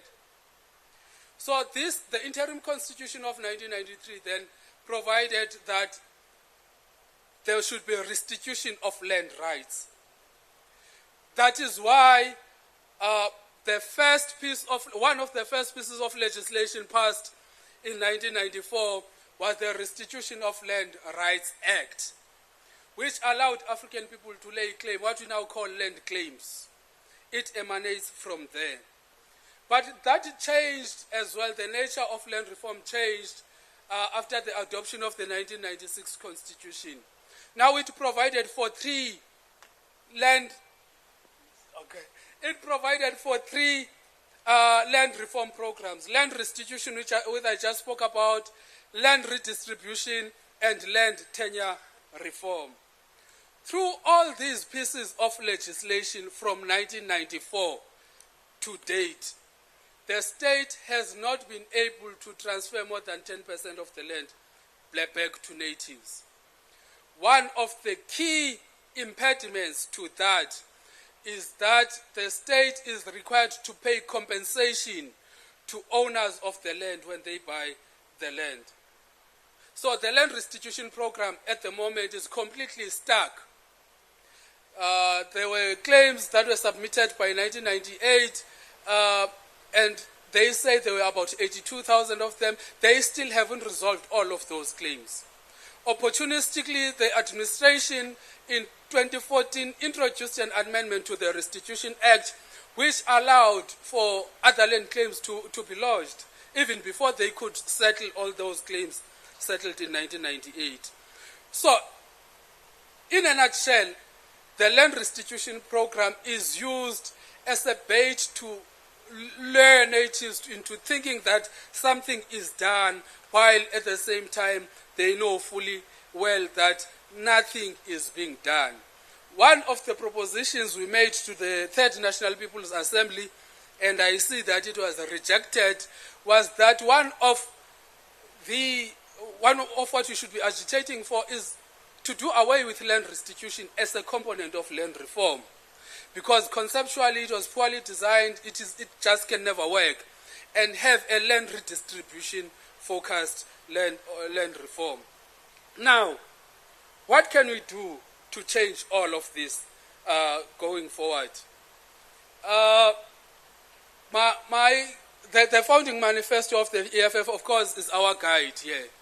But I always said, my colleague Kumani would remember this, and all those who were in the Wipari would remember that I would always argue that the founding manifesto of the EFF claims that, and this is where I now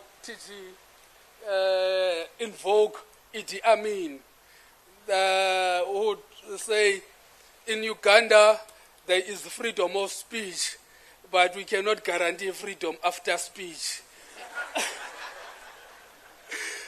So this is where I would want to seek guarantees that there would be freedom after speech.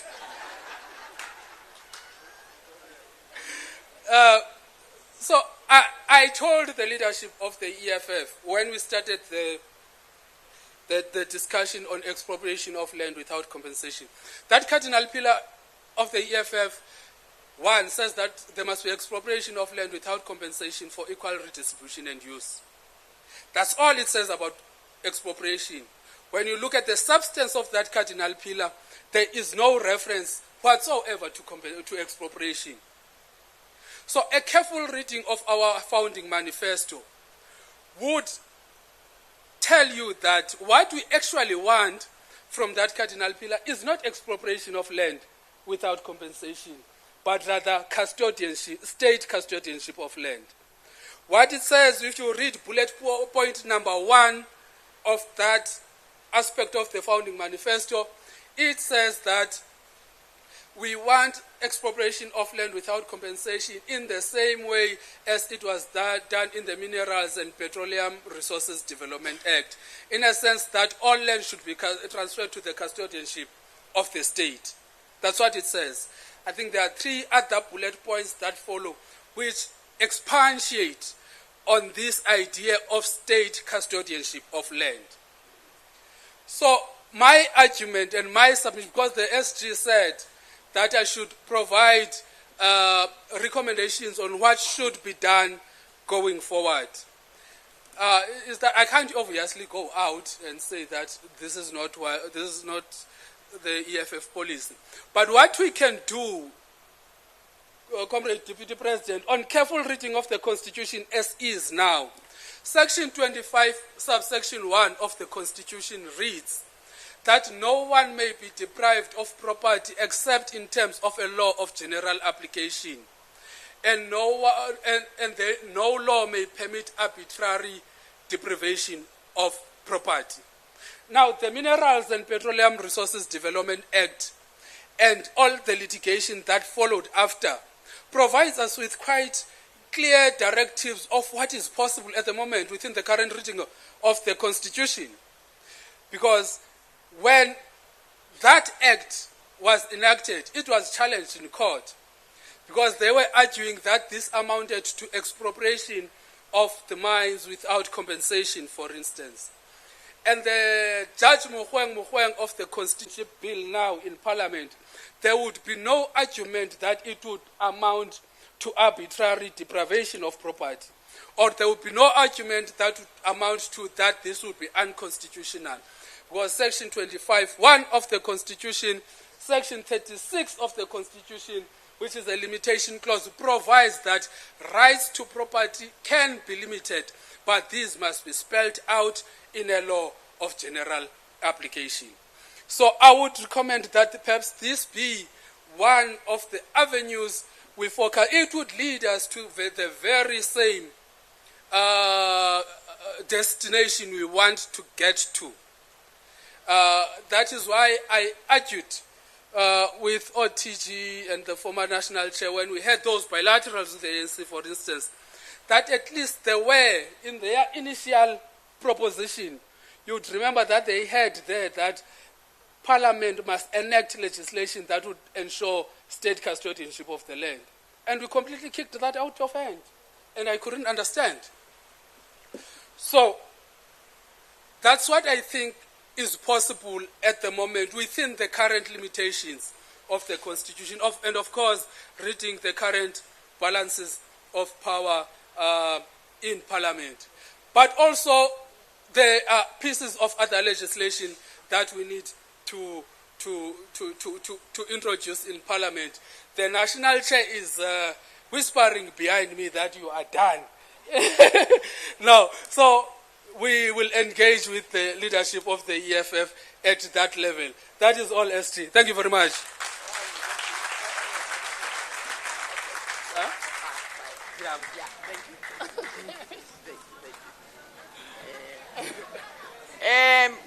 Fighters, Lubabalo is one of our own. Any questions of clarity, you can do it on the side. Yeah, he's forever available. Write to him or do whatever. But before we close, I want to thank all of you for your patience. I've never seen such disciplined people. And I can't complain.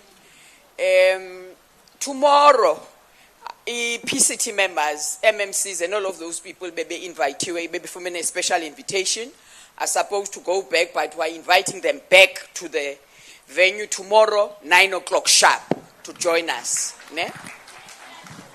And then now I'm going to hand over to the TG, azosinika umkhombandlela, otherwise thina sigqibile enkosi.